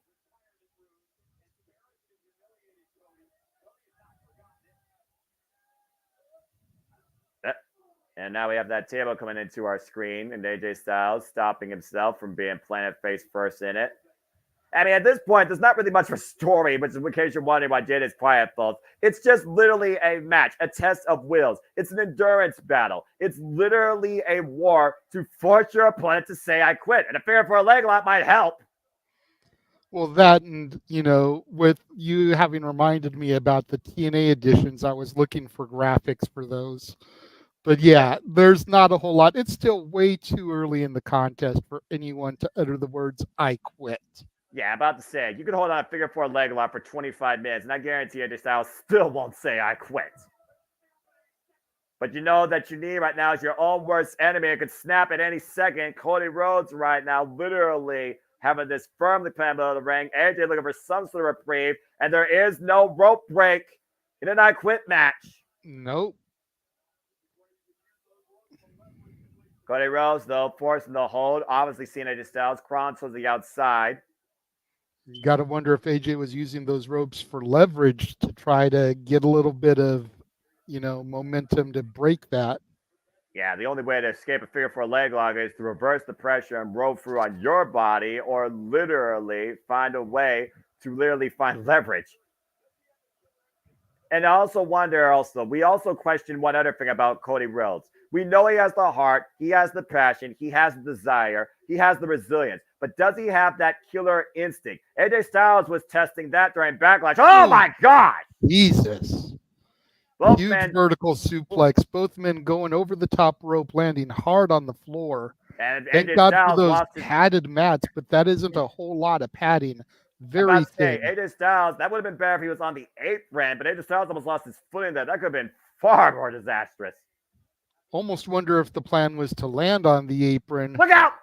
Ooh. Death Valley driver onto the announce table there. I don't think that was planned, but that was definitely something that was effective. Almost looked like AJ Styles was grabbing his hamstring there. Could have tweaked himself with that fall over the top rope.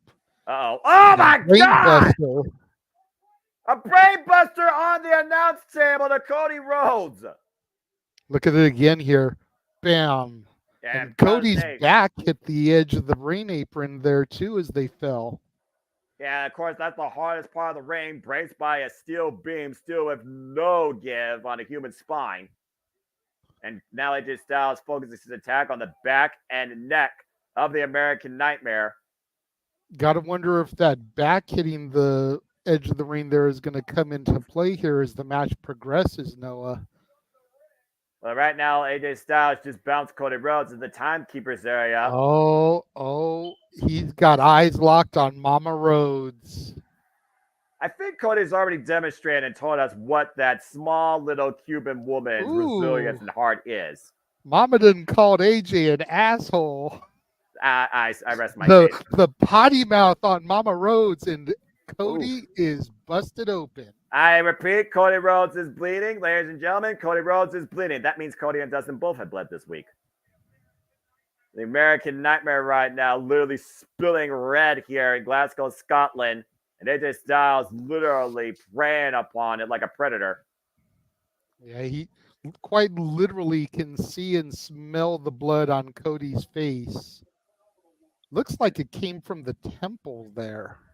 Yeah, it doesn't look like it's over his brow or anything. It looks like it's more off on the side. Well, again, that awkward way his head hit the announce table on the brainbuster, not to mention the follow-up blunt impact against the timekeeper area, probably didn't help matters. Probably not. And Walter speaks from experience here when he says Latina mamas don't play. Gee, I wonder what he means by that and if how he knows that. I'm just saying. My mom was originally born in Germany. Up in the fireman's carry in the military. Ooh. Ushigoroshi! The net breaker over the knee. AJ tells him to ask. Yeah.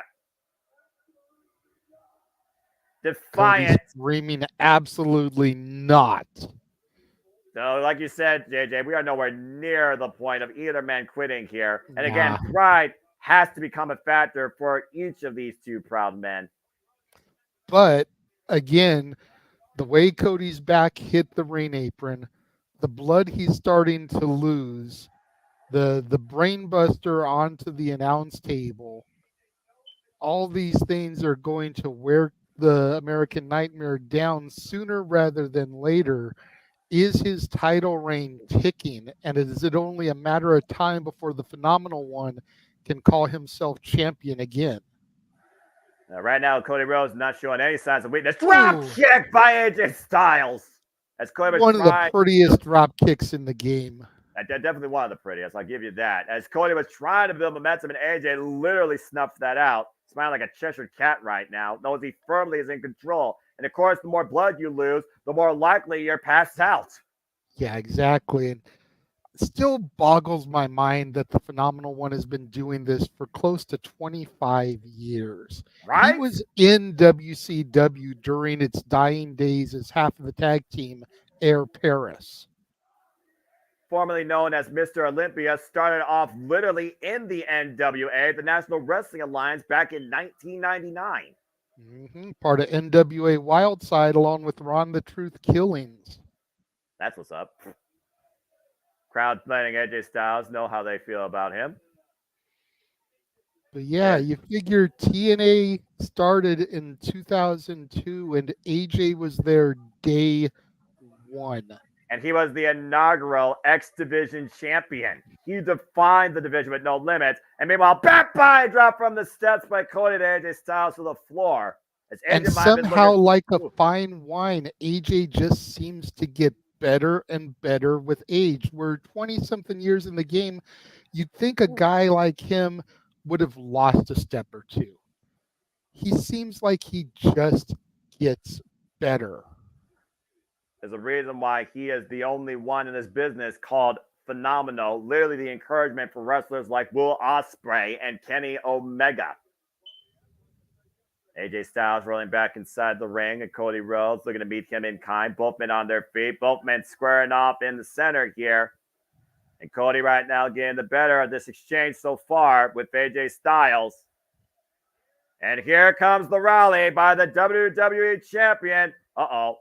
And AJ Styles with that phenomenal blitz flick. Cody ducks beneath the last shot off the second rope. Disaster kick connects. Thought he was going to go for the Cody cutter there, but it looks like he had the disaster kick in mind. To your point, See the blood on Cody's nose. I think Cody might be thinking about that Cody cutter here. Looking to defend his kingdom that he's built. Measuring his man instead, might be looking for a crossroads here. But again, that will not lead to a Pele. Beautiful overhead Pele kick. And DDT follow up by AJ. Yeah, I was waiting for that Pele. When AJ had that little fists of fury in the back fist, I thought he was going to break it out then before the disaster kick. I knew it was coming here any point. Well, Cody clearly didn't because that Pele kick caught him out of nowhere. And now AJ fish hugging Cody Rhodes. Great side shot there. You can kind of see some of the blood there from his temple and right above his left eye. And of course, that blood has to be stinging and searing, impairing the vision of the WWE champion. AJ What is Styles AJ right doing now. here? He goes to the outside. AJ going Styles into right the now looks ring apron. unfazed so far what Cody's brought forward. And AJ right now with devious intentions, looking for plunder, steel chair coming into play. Again, anything's legal in an I quit match. The only thing that matters is forcing your opponent to say, I quit. These two could be as barbaric, violent, sadistic as they choose to be. Crowd chanting, "We won tables," as AJ puts the chair over Cody's neck. And AJ right here might not be looking to make Cody Rhodes simply say, I quit. He might be looking to injure him. Rhodes right now is defenseless. AJ Styles, and a nasty knee drop on the chair, crushing the larynx of Cody Rhodes. Okay, but let's think about this for a second. If you break his larynx, he can't say, I quit. Again, maybe that plays AJ Styles' advantage. Maybe that's AJ Styles' plan. If Cody can't willingly say, I quit, the referee might force the hand. Take a look at this. Or may look to Mama Rhodes to say it for him. Yeah, imagine the Singapore cane, the kendo stick, if you will. There's so many names for that instrument, of course, that Alicia Edwards knows how to firmly use. We saw last night in TNA. The more generic name is a kendo stick, but I always go back to the Singapore cane through my time watching the original ECW. And of course, Dante Chan was recently involved in a Singapore cane bout with Lexis King and lost this past week on NXT. And again, folks, NXT this week, participants from other locker rooms will look to challenge Trick Williams for the NXT Championship in a 25-man over-the-top rope battle royal as the prohibited portal continues to build and show its colors in red and yellow and black. Laying that kendo stick on the back of Cody Rhodes. Every time Cody looks like he's going to get to his knees and his feet, AJ just thwaps him with it. Now it looks like he's pointing to Mama Rhodes. AJ wants Cody to say, I quit in front of his mama. Hell no, says Cody. And his mom agrees. I think that might be his stepdad, too, next to Mama Rhodes. I could be wrong. Well, the stepdad, of course, that came out over chemotherapy during WrestleMania 40 to see Cody Rhodes finish the story, to your point. Again, we know how proud the Rhodes family is. And AJ whipping Cody Rhodes with a belt. Public whipping occurring here in Glasgow, Scotland. Torture and punishment. Let's not forget one time Cody Rhodes took 10 lashes from MJF, including one from Wardlow during AEW. Still one of the most critically acclaimed segments in AEW history. Ding, ding, ding. We have a super chat here from Walter, which is kind of on topic here, so I'm going to go ahead and throw it up. Go for it. $20 super chat. Thank you, Walter. Says, I got to say, AJ being in TNA so long before going to WWE, they don't have the road schedule WWE does, so that may have preserved his body well enough that he can do this schedule well into the later years. That's a very valid point that I didn't think about. Yeah, I figure TNA at the time was wrestling once, maybe twice a week, no real house show schedule, still kind of keeping that philosophy in the modern day. You know, you get a TV taping day on Saturday and Sunday when there's not a pay-per-view. Then, you know, when they do have the pay-per-views, so they're maybe working 3 days, a month for the company, allowing him to do other stuff. That very well could have preserved AJ's body and why he is still so, pun intended, phenomenal, even at 40-something years old. Yeah, AJ Styles, who was involved in TNA all the way through the year 2013 before going to New Japan Pro Wrestling and being the leader of Bullet Club there and facing the likes of Tetsuya Naito and Kazuchika Okada and Kota Ibushi during his stint there from 2014 to 2016 before arriving at WWE, and has only been involved in WWE since, arguably the hardest work schedule in the entire professional wrestling industry. And AJ right now. grabs a bottle of water over by Wade Barrett. Got to stay hydrated, especially in the summertime. Yeah, but also Cody Rhodes, he wasn't responding necessarily after AJ Styles had him in that crossface. AJ's trying to wake Cody up. Again, we have to hear the words, "I quit," for this match to end. If the pass out happens, this match will be prolonged. Oh, shit. No. Not a little black bag. Yep, we know what's usually in those bags, Noah. Oh, handcuffs. Those are handcuffs. Not thumbtacks like we thought. Then again, the last time I saw a bag like that, it was a pink one that had friendship bracelets in it that Izzy had made.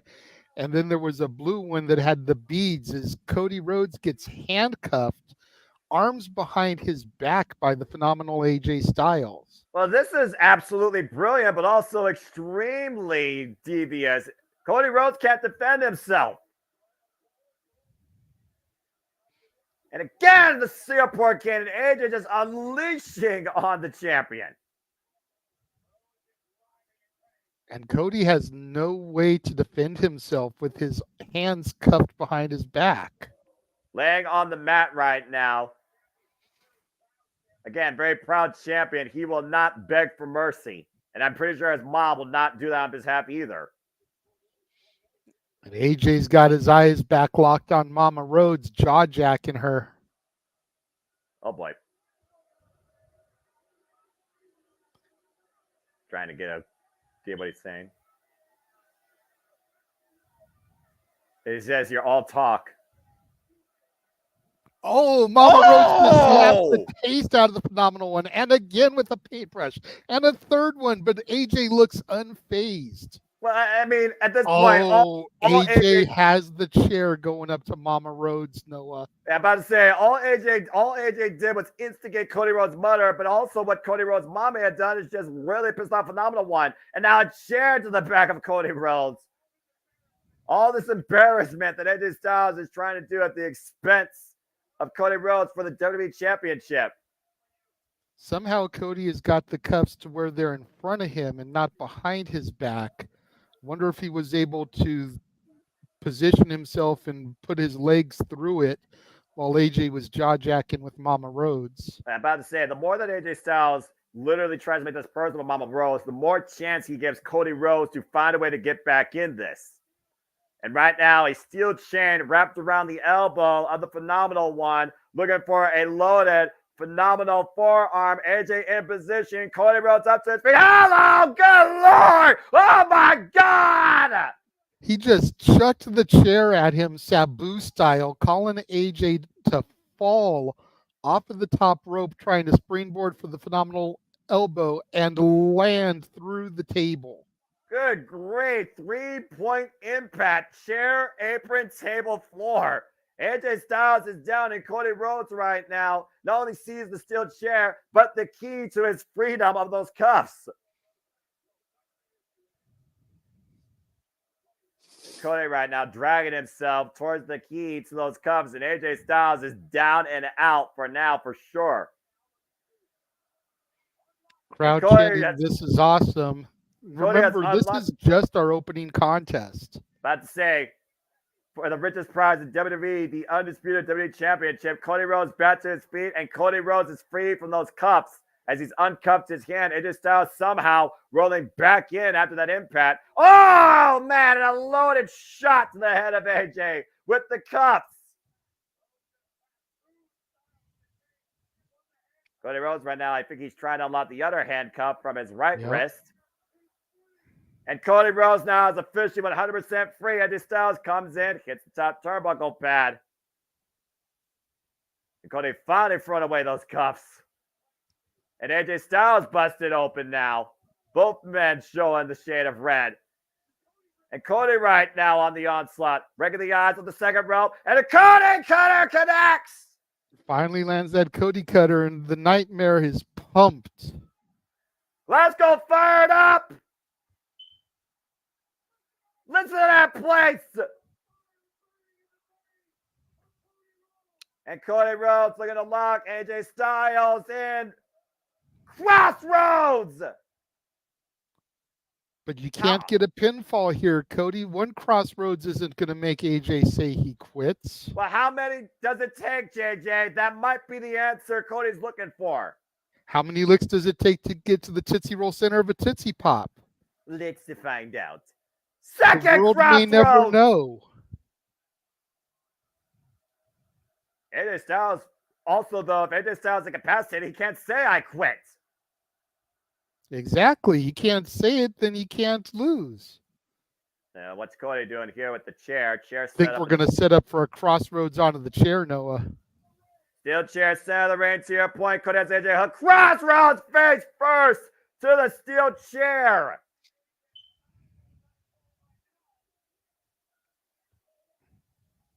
Cody's saying, don't ask him. Cody Rhodes is waving off the referee's suggestive call here to ask if he says I quit. This is how much AJ Styles has pushed Cody Rhodes. This could also be Cody's downfall, Noah. Like, if the referee had been allowed to ask him right there, AJ might have quit, but AJ able to get his faculties about him now. AJ Styles right now somehow still stirring, though, and Cody Rhodes now shit. AJ Turnabout Styles. is fair play. What the hell is he doing? He's going to cuff him to the rain apron. Now, Cody Rhodes just come to the second rope, JJ. AJ's trapped. AJ Styles right now literally has nowhere to go. And Cody with the chair in hand, attacking the knee, attacking anything on AJ Styles, it seems. Wailing away against the Phenomenal One. Chest first, back first. Even cracking him in his ass. The sickening assault here by the WWE Champion. Oh, and right to the knee again. AJ wincing in pain.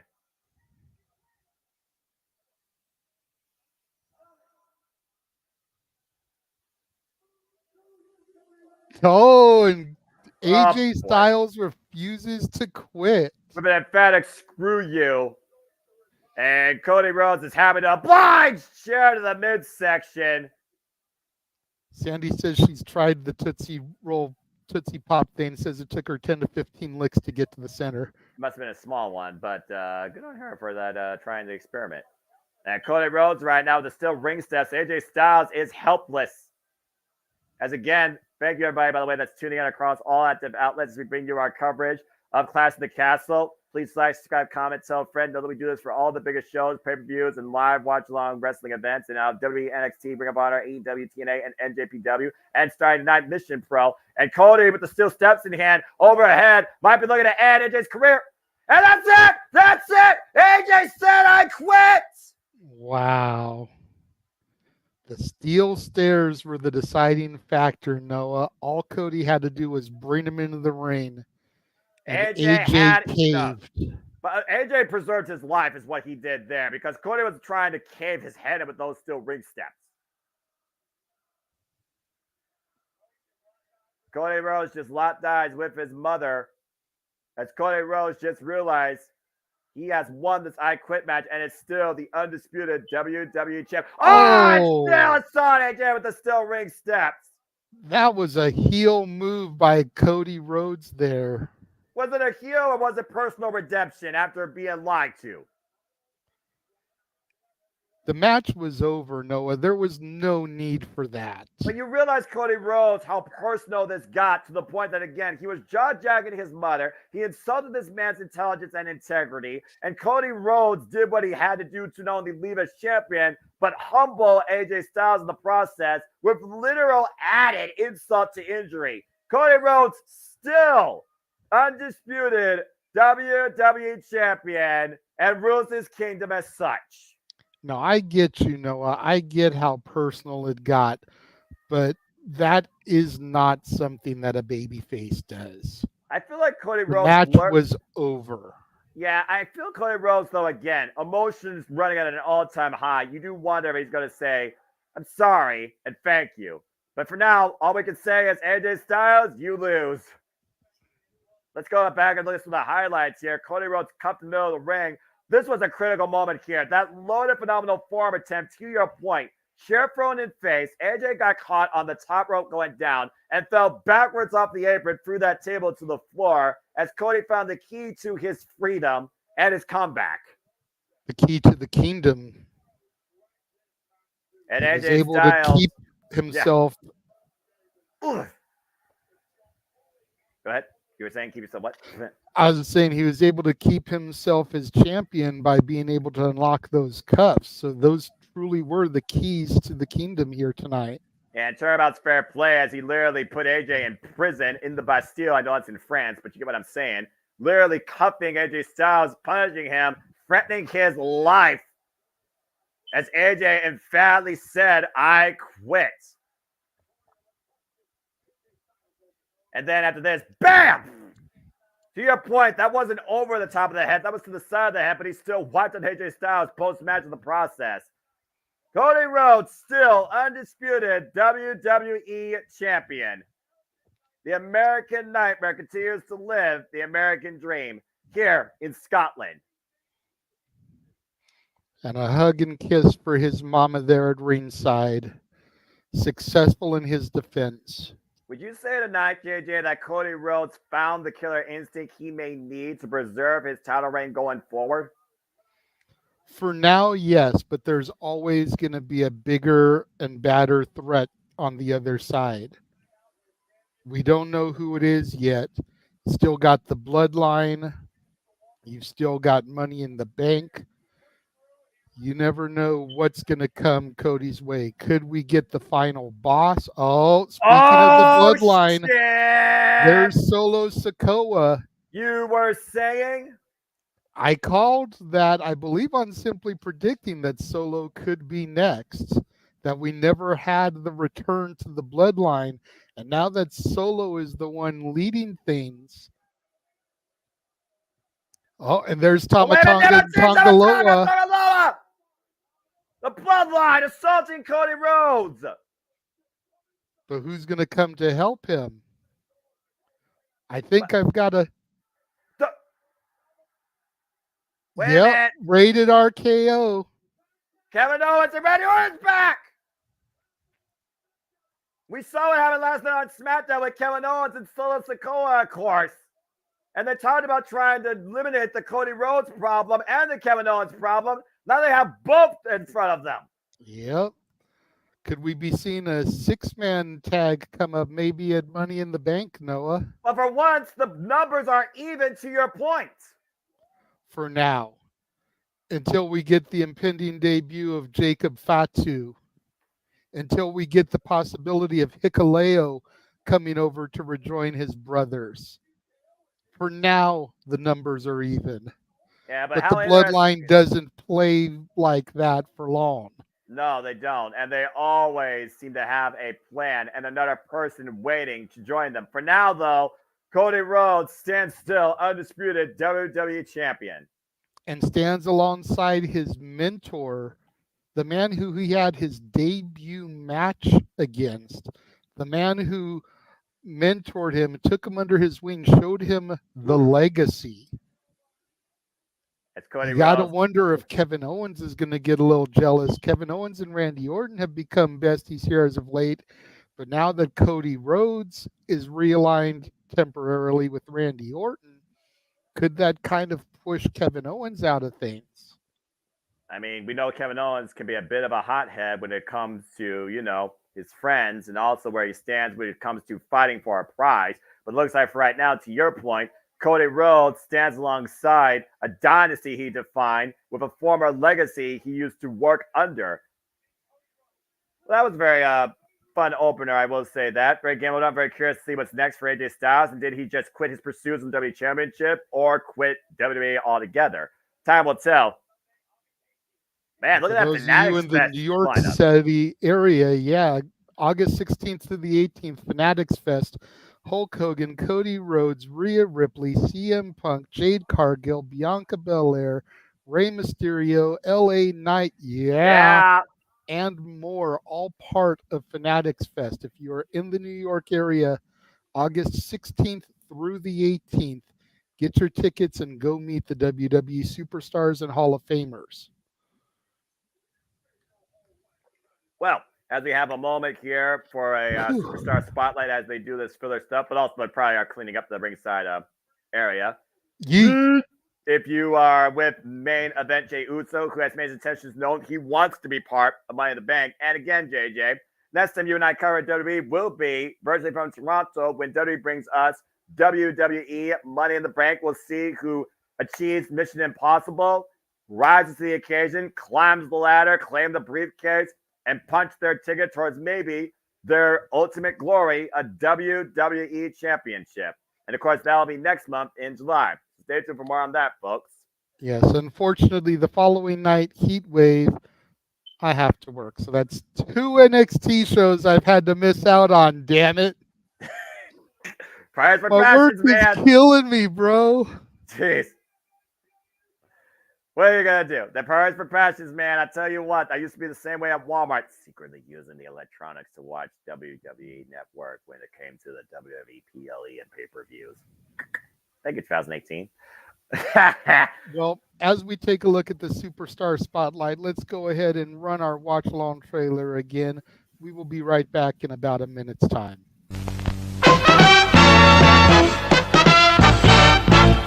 And now, preview time. So let's take a look at what's coming your way.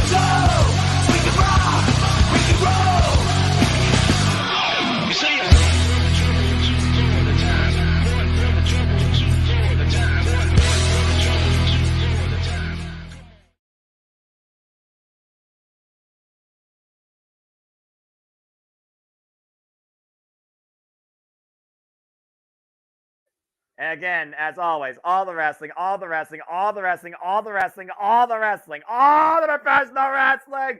Damn it. And we got to add Victory Road Emergence, courtesy of TNA. Ding, ding. There it is. Emergence, August 30th, Victory Road, September 13th. And I might be going to that. We'll see. Yeah, I was going to say, seeing that Victory Road's going to be in Cleveland, are we going to need to find a new commentary team for that show, bro? I mean, SummerSlam's been the tradition. Maybe this might be a first. I don't know. I don't know about Maybe you do both. I mean, SummerSlam is the beginning of August, September, Victory Road. I'll tell you this much. I'm going to do my damnedest to make at least one of those two things happen. But now And I have it's to a Friday the 13th. Like, I feel like they need to play that up big time. Friday the 13th for Victory Road. No, don't jinx me if I choose to take a bus there. I'm just saying. Jason takes TNA. Oh, Lord.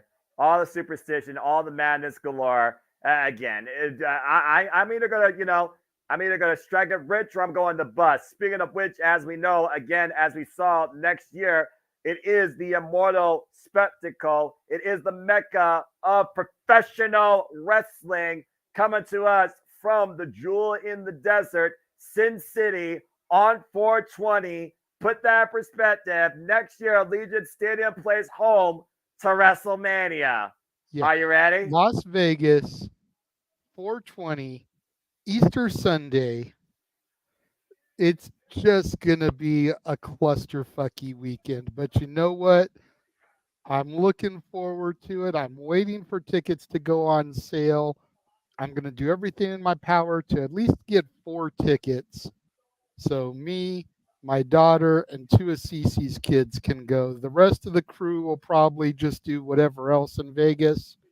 They're not as big into wrestling as the rest of us are, but I'm hoping that we get to emerge on the desert and take in the spectacle as we get ready for women's tag team title action.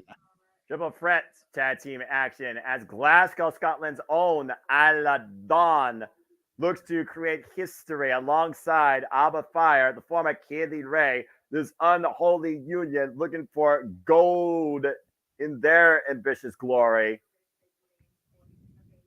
And I am holding out so hard for this duo. I swear I am. Yeah, I've been a fan of theirs since they came over to my NXT. Again. Honestly, it took me a minute to grow on Alba. Isla, I was a fan of immediately. You can call it weak-minded if you want. She is gorgeous. So I took notice of her right away. Well, take notice now as they enter in the building. Welcome back home, Isla Dawn and Kaylee Ray, aka Alba Fyre, as the Unholy Union looks to claim their first prize as of late since drafted. Time for the triple threat for the WWE Women's Tag Team Championships. Of course, we know Alba Fyre and Isla Dawn, former NXT Women's Tag Team Champions. And of course, Alba Fyre, one of the most notorious NXT UK Women's Champions in that company's history. Yep, NXT Women's Tag Team titles, losing those titles to Ronda Rousey and Shayna Baszler. Bullshit. That being said, we know that Isla Dawn and Fyre created this opportunity after costing Zoey Stark and Shayna Baszler the match against Jade Cargill and Bianca Belair, which found ourselves tonight in a triple threat situation. But we also saw Monday night how much Shayna Baszler is pissed as she put one half of the Unholy Union to sleep. And I gotta wonder if Isla Dawn and Fyre are going to focus more on that versus the champions themselves. The champions almost an afterthought besides what they hold. Oh boy.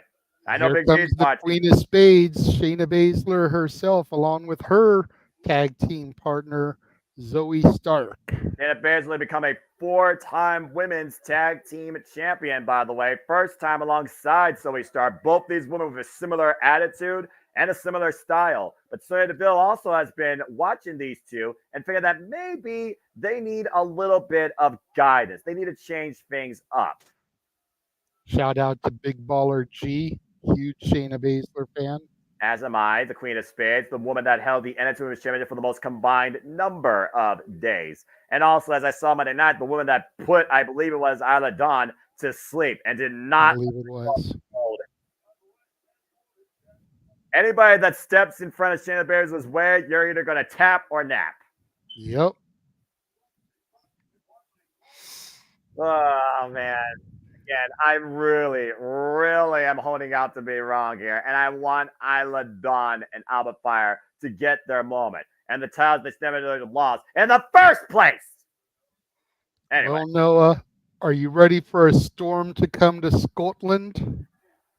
The fiercest of storms, I imagine, is what you're referring to. And again, you're welcome. I'm not sure how often it actually snows in Glasgow, but tonight, things has got a whole lot more cooler. Oh, yeah. That bitch has arrived. A little bit of a longer hairdo than she's been rocking lately. I like the look on her. She's channeling her inner Valkyrie. I like this. And here comes the EST. Bianca Belair, who's done it all, longest reigning Raw Women's Champion, former SmackDown Women's Champion, former Royal Rumble winner, multiple time WrestleMania main eventer, now for the first time in her career, a WWE Women's Tag Team Champion alongside the longest reigning AEW and inaugural TBS Champion, Jade Cargill. Bianca Belair and Jade Cargill, of course, who have already defended these titles against the likes of Candice LeRae and Indy Hartwell after winning them off the Kabuki Warriors. Again, the rules of the triple threat match, for those that don't know, are quite simple. 2 people will be legal at once, I believe. But first pinfall or submission, that team will win the WWE Women's Tag Team Champions, and there are no disqualifications. Yep. There's the fall person, and there's the buffer. And Zoey Stark, perched on the top rope there, looked very unimpressed at the champions. And again, the champions have been watching these challengers, including Isla Dawn and Alba Fyre. Jessica Carr, the official for this match, by the way, one of the only referees with actually a name and identity. WWE Women's Tag Team Champions on the line, of course, formerly held by the likes of Casey Catanzaro and Kaden Carter. Kabuki Words, as I mentioned prior. And, of course, like you said, Shayna Baszler 3 times previously, including once with Ronda Rousey. Shayna Baszler right now immediately going after her. It looks like it will be each one woman. Okay, I like this. And Bianca Belair, Isla Dawn, and Shayna Baszler kicking things off here. Again, first person to pinfall or submit a team. That team wins the titles. Champions don't have to be involved in the decision to lose the titles here. Well, I definitely think we can dispel the Bianca pregnant rumors. I don't think Shayna would have kicked her in the midsection like that if Bianca was carrying a fetus inside of her. I think you're on point there. So moving back to the wrestling, Bianca Belair teeing off against Shayna Baszler, and that's why rumors are literally called just rumors. Isla Dawn rolling back in, though. Bianca Belair, nice awareness, escapes out of the corner, catches Isla coming in. Ooh. Oh, and a backbreaker over the knee. Shayna Baszler trying to take advantage. Once again, down to two women in the ring, excuse me. O'Connor roll to Shayna Baszler. Bianca looking for a cover. And Shayna kicks out. Telling Shayna to kiss that booty of hers. Again, the EST, the strongest, the fastest, the quickest, but will she be the smartest and the fiercest? Oh! And the brightest to win the titles tonight and retain them for her team. We've been talking about it before, JJ. Bianca Belair's been doing more of the workload. Handspring, moonsault on Shayna, cover, hook the leg, and Isla with the save. Great timing by Isla Dawn there with that breakup of the pinfall, tag to Alba Fyre. And the woman she just tagged in, of course, Kaylee Ray, Alba Bianca Fyre. tag to Jade. Tag in the Jade Cargill. Zoey Stark in for their team. And look at the height differential here. As you see Alba and Zoey immediately going after Jade. Well, let's see here. Who would you go after? Jade Cargill, obviously one of the biggest threats. May not be the roughest, toughest, and strongest, but she is built like a goddess. Right now, dueling top wrist locks by Zoey Stark and Alba Fyre to your point. Jade Cargill resisting, bending backwards, though, as both challenging teams are trying to bring Jade Cargill down to the mat. But look at the Jade. Look at the show of strength of Jade trying to fight back, though. This is insane. Well, I mean, look at those abs on her. Jesus. Great double clothesline, taking down both members of the opposition. Elbow to Isla Dawn. About to say, of course, we shuts saw Alba into the corner. We saw Jade Cargill demonstrate her power in the Royal Rumble this year. Arguably, that is the day that her and Bianca Belair became, respectfully, a duo and appreciate what one another bring. Down goes Stark. Splashes. Fyre with the boot. Now Fyre up to the rope. Big forearm strike, though, by Jade. Now hoisting up Alba Fyre. The power of Jade Cargill up in the military press. Under her shoulders now. And are you kidding me? Oh! Jesus. Samoan drop, fall away slam, and a kick up from that bitch, Jade Cargill. Yeah, seriously, this woman looks like she's from another dimension. I'm not talking Warner Brothers with this getup tonight. That throw of strength, incredible. God.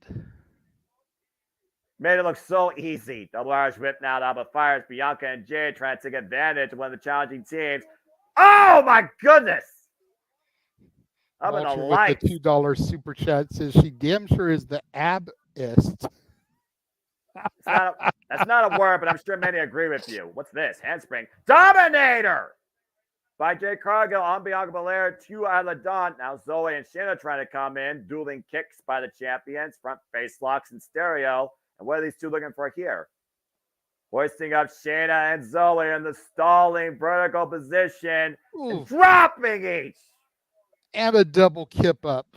The champs are on fire. That is incredible. The other two teams right now need to think of a game plan here and regroup, try to neutralize this power. Yep. Look at them. They're having a powwow on the outside of the ring. Like, look, I don't like you. You don't like us, but we need to do something about these bitches. I mean, again, sometimes straight from numbers is what you need to stop a single force. And right now, Shayna Baszler and Alba Fyre teeing up against Bianca Belair, who is legal. Again, team up, eliminate the champions, fight amongst yourselves.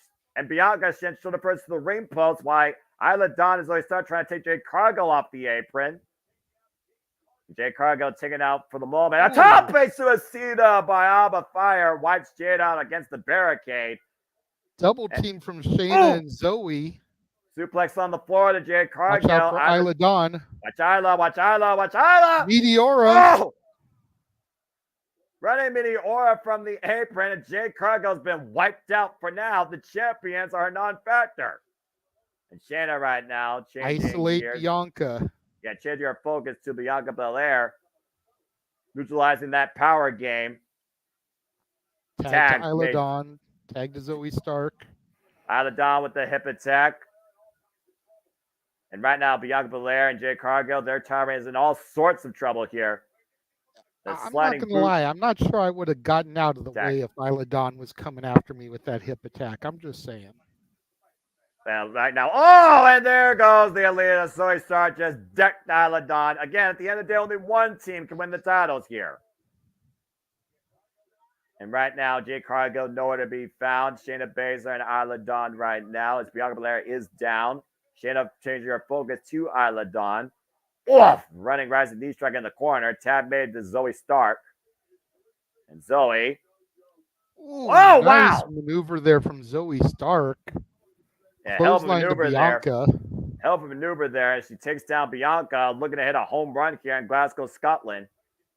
Another quick tag bringing Shayna back in. Look at this again. Springboard flip leg drop onto Bianca there, it looked like. Or was it Isla? I forget. But either way, effective nonetheless. Twisting leg drop, corkscrew leg drop, to your point, on Isla Dawn. Irish whip reversal by Isla Dawn to Shayna Baszler. Does leave the clothesline. Shayna right now looking to follow up against Isla. The waist lock and Zoey Stark with whistle drop kick springboard. Gut now the wrench. gut wrench. Oh! God. Gut wrench face first. Cover by Zoey on Isla. Kick out. Now Zoey and Shayna asserting their dominance, showing their strength. Super kick taking Bianca back out. Jade still laid out on the outside. Haven't seen her since she was quadruple teamed. And right now, Shayna and Zoey trying to take advantage. Back by drop by Isla, though. Isla trying to fight back in. Doesn't get to her partner in the corner. Tag man Alba Fyre. And this has got to be the Unholy Union's opportunity now to really get some dominance in. The other two teams have had their assertive moments.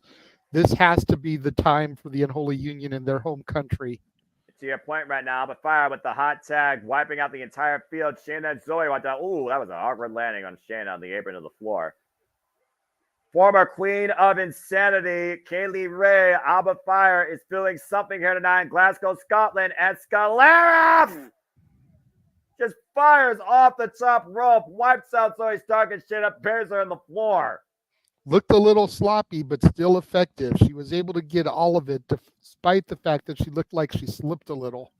Now Alba Fyre up to the top rope, isolating Shayna Baszler. Another single leg missile drop kick as the cover, up on their leg for new champions. Bianca saves the titles.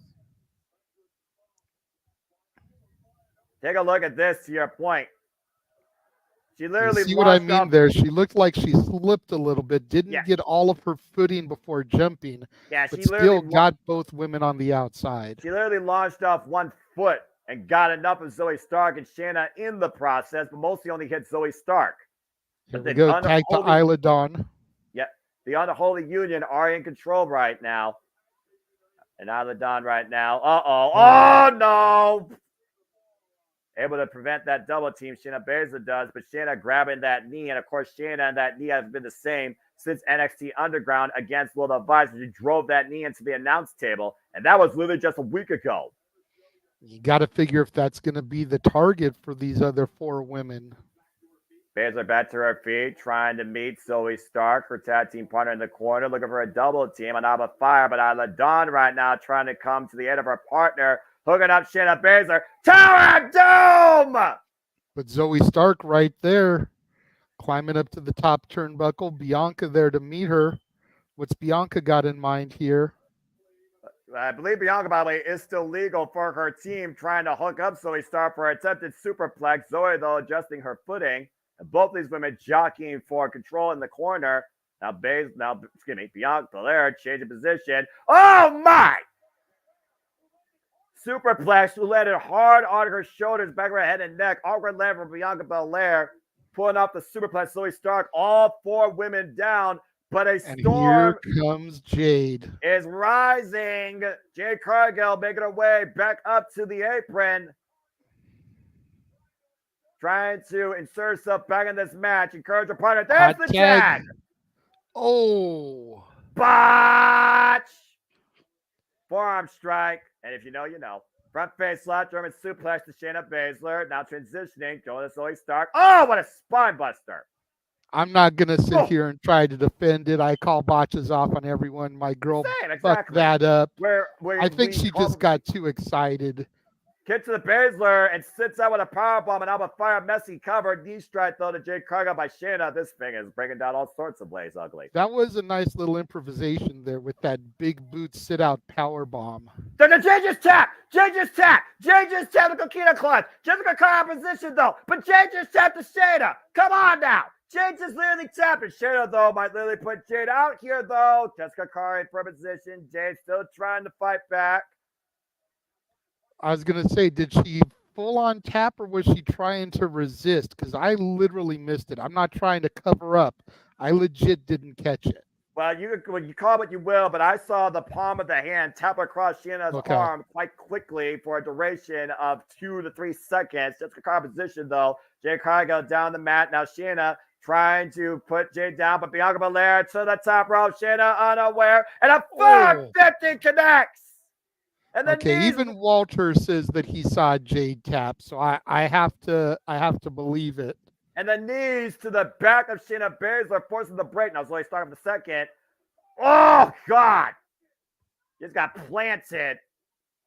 And now Belair trying to fight Shayna off, and Shayna driven into Jade. Pump kicks in the back of Shayna. Now Bianca Belair and Jade setting up Shayna possibly for, oh God, DDT. Wheelbarrow suplex release, the final storm. Here's Isla.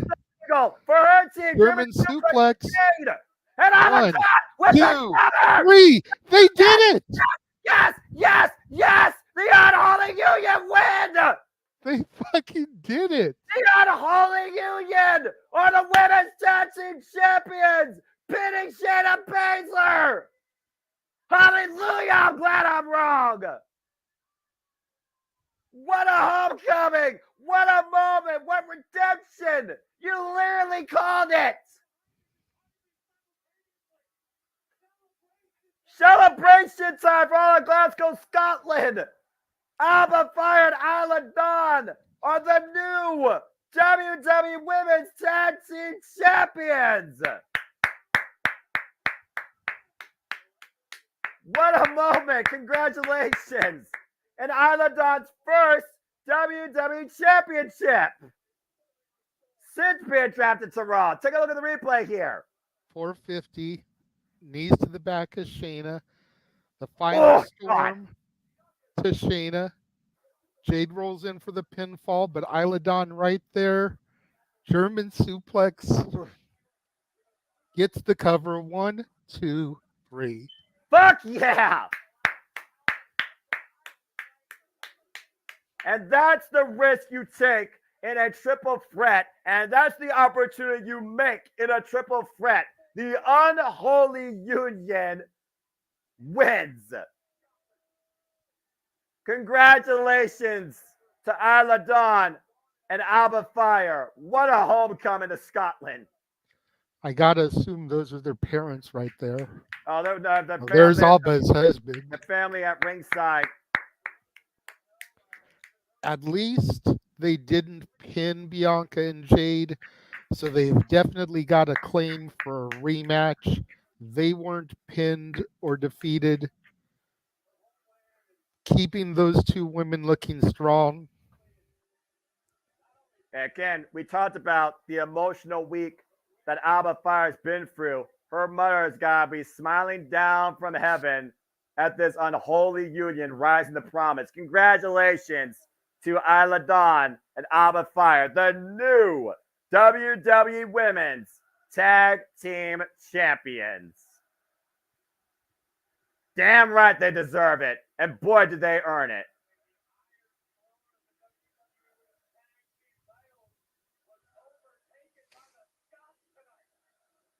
The Scots would have won. Who would have fought? I am so damn happy. The right team won. The deserving team won. They got their they created their opportunity and they cashed in on it. Congratulations. Walter with a valid point too. You know, since Jade tapped and the ref was out of position, Shayna and Zoey have got a claim for a rematch too. We could possibly see a run this back at Money in the Bank.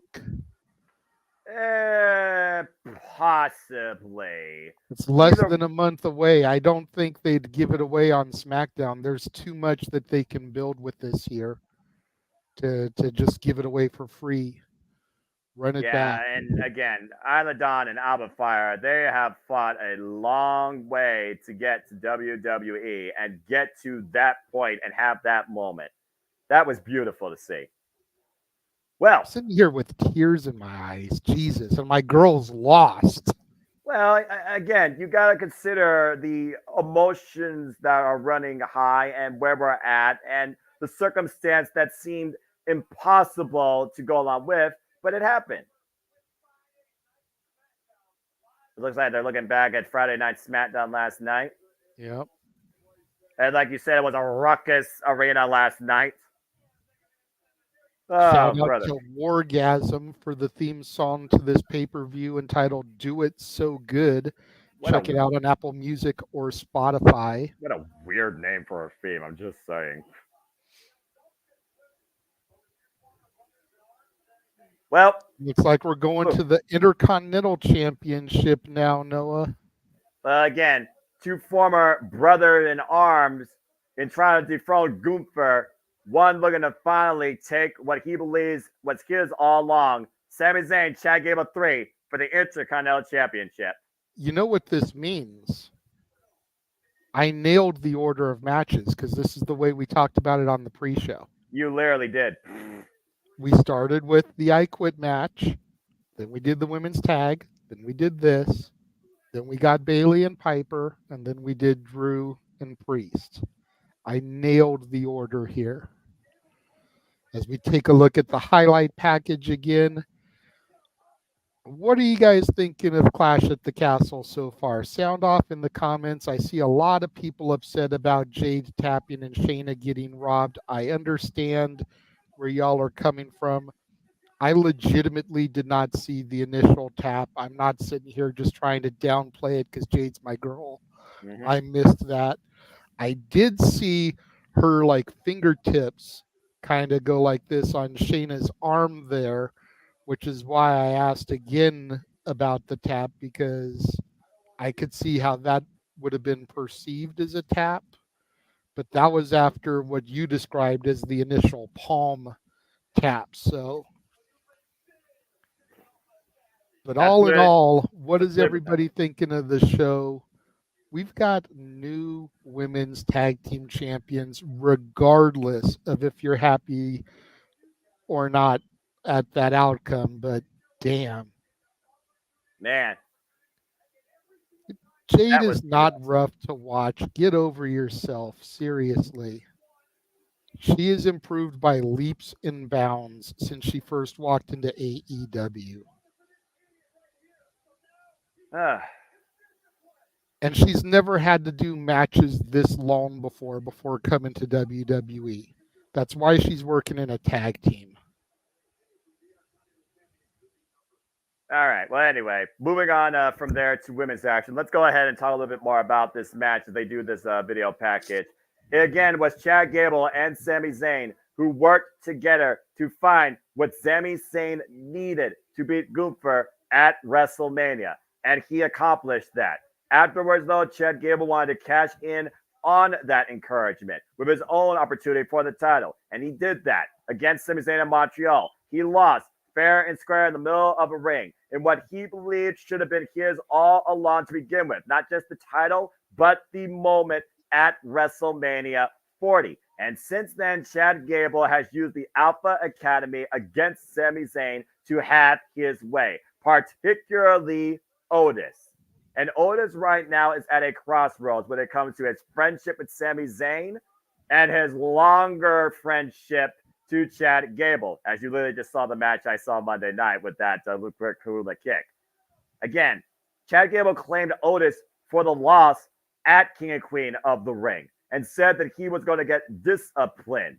Instead, Sami Zayn came to encourage Otis and said it was not Otis' fault, it was Chad Gable's own doing. We saw what happened this past Monday, though, when Otis was about to attack Chad Gable. Bottom line, how far do you insult a man that you looked at as a friend before you go to a point of no return? That very well might be the night. Otis, will you do the right thing? Chad Gable, will you finally get what you believe is yours all this time you should have claimed? Time for an Intercontinental Championship match. Maxine Dupree escorting Otis to the ring, as you see Chad Gable right now. Ah, boy. I'm on an all-time high. I just saw Isla Dawn Alba Fyre win the women's tag team titles. Finally. Finally! Damn it. That freaking farce moment for Ronda and Shayna has been avenged. Finally. Anyway, Chad Gable, a former U.S. Olympian, former Raw Tag Team Champion, has all the tools to be a champion in WWE, but has the worst attitude as of late to try and get there, it seems.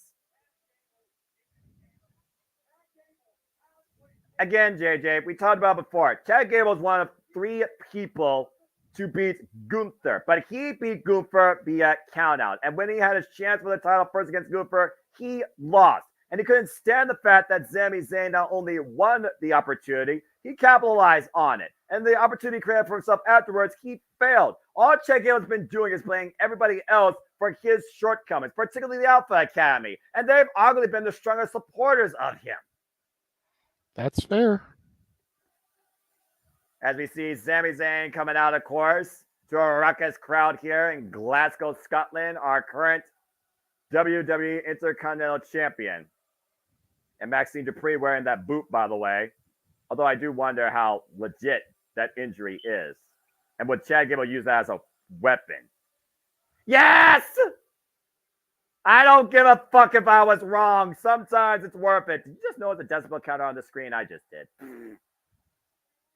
Yeah, they were doing that last night on SmackDown, too, to kind of show how loud and raucous the crowd was.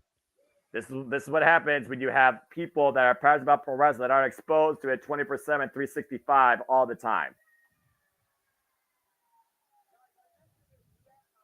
Oh, boy. We saw one title change hands in the last match. Will we see another one here right now, Noah? Will Chad Gable finally become the Intercontinental Champion? And if he doesn't, will it ever happen for him? Well, again, we also don't know if Chad Gable has officially signed with WWE. What the? Oh, you were warned, told to be prepared. The massacre is coming. Okay, well, as we got the system glitch here. Again, we also don't know if Chad Gable has officially signed with WWE. And again, Sami Zayn is the 3rd man to ever pin Gunther. Chad Gable beat Gunther via count out. That's fair. And count out means nothing here. Title only changes hands via pinfall submission inside the ring. And you wonder if Maxine Dupree out there as an added factor, will that play to Chad Gable's favor or detriment? I could be wrong, but Maxine's outfit looks very Pamela Anderson-esque. I think it's inspired by her, one of her 90s outfits. The fuzzy hat and the sheer lingerie. very Pam Anderson-esque. Bell rings are The underway. crowd breaks out in the Olay chant. I don't have my laser. Shade of the theme music of a old friend of Sami Zayn's, one El Generico. Wonder whatever happened to him. I don't know. I've always asked you that question. You still have yet to give me the answer. Well, I've heard different rumors. I heard he went down to Tijuana to start up an orphanage. I heard that orphanage caught fire and he actually perished trying to save the kids. I'm not sure what the official story is anymore for El Generico, but heard quite a few different things about him. As we've got a little bit of a standoff here in the corner. And we already know Sami Zayn can beat Chad Gable. So the fact, again, this is Chad Gable's third chance now at the WWE Intercontinental Championship, and the third time against Sami Zayn, particularly, second time in a singles match. What does Chad Gable need to do to get the win here tonight? Well, for starters, he needs to drown this crowd out in his head, not allow himself to lose focus. Chad Gable is by and far the superior athlete in this match. Bar none. I love Sami, but Chad needs to stick to his game plan. He needs to out wrestle. And like I said, he needs to not let this crowd get into his head. And Sami Zayn, of course, has told Chad Gable, you have, again, exactly what you said, but here's the added thing. Chad, maybe you're just not good enough to win the big one on your own, and you don't realize it. And how much is that eating away at Chad Gable? Again, Chad Gable has never been a singles champion in WWE. He's been Raw Tag Team champion alongside Otis, and that's it. Sami Zayn's been NXT champion. He's been multiple-time Intercontinental champion. And right now, Sami Zayn and Chad Gable jogging for position. Sami Zayn looking for wrist control, grabbing the left wrist of Chad Gable. Chad looking for an escape, though. Side headlock right now. We got to consider, again, no Akira Tozawa, but we got Maxine Dupree and Otis on the outside of the ring. Maxine's been coming to Otis's aid when Chad Gable was verbally and about to physically lash him. All right? And obviously, there's that disconnect there. And we've seen how much Maxine has been on the blunt end of Chad Gable's insults, too. That's fair. And you also got to think, going back a year or so ago, Maxine wanted Otis to get away from Chad Gable. Mm-hmm. Let's not forget when she was with the Maximum Male Models and was trying to court Otis to get him away from Chad Gable. And then, of course, we saw a developing friendship with Otis and Maxine Dupree, which, of course, led Maxine to join and graduate the Alpha Academy. Good agility shown here by Sami Zayn. Great arm drag there. And another one, bringing the Dragon S to Chad Gable. Looking for the third. Chad's counting it, though. And looking to pick the ankle. Going for the ankle lock as Sami immediately finds his way to the ropes and force a break. Going to get a clean break here as Sami Zayn once again jockeying for wrist control. Oof! Open palm strike right now as we got a moment of reset here in this match. Again, pressure has to be on Chad Gable here. The side headlock and Sami Zayn throwing Chad up into the ropes. The drop down. Chad picked up speed again and Chad set up and over to the outside. And now Sami might be looking to take flight here and take advantage. And Sami over that. And never mind. Psych. You come back to me. The typical Sami Zayn, as always. The part of the reason why we love this guy. Now, Chad Gable looks like he's conversing with his Alpha Academy. Probably talking a game plan here, trying to use them and exploit them to his advantage.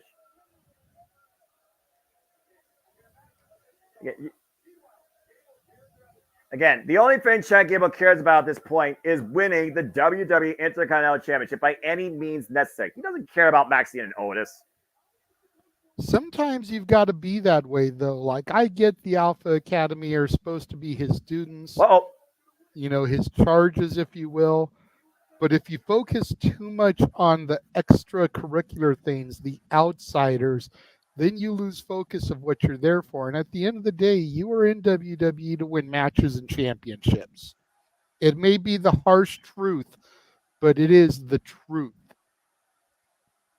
Sami Zayn right now literally going eye to eye with Otis. Again, you got to wonder what's going through Otis's mind. Are you going to listen to Chad Gable or are you going to listen to the people? Sami's been begging Otis to be his own man and step away from Chad Gable. Sami Zayn and Chad Gable right now once again locking up in the middle of the ring.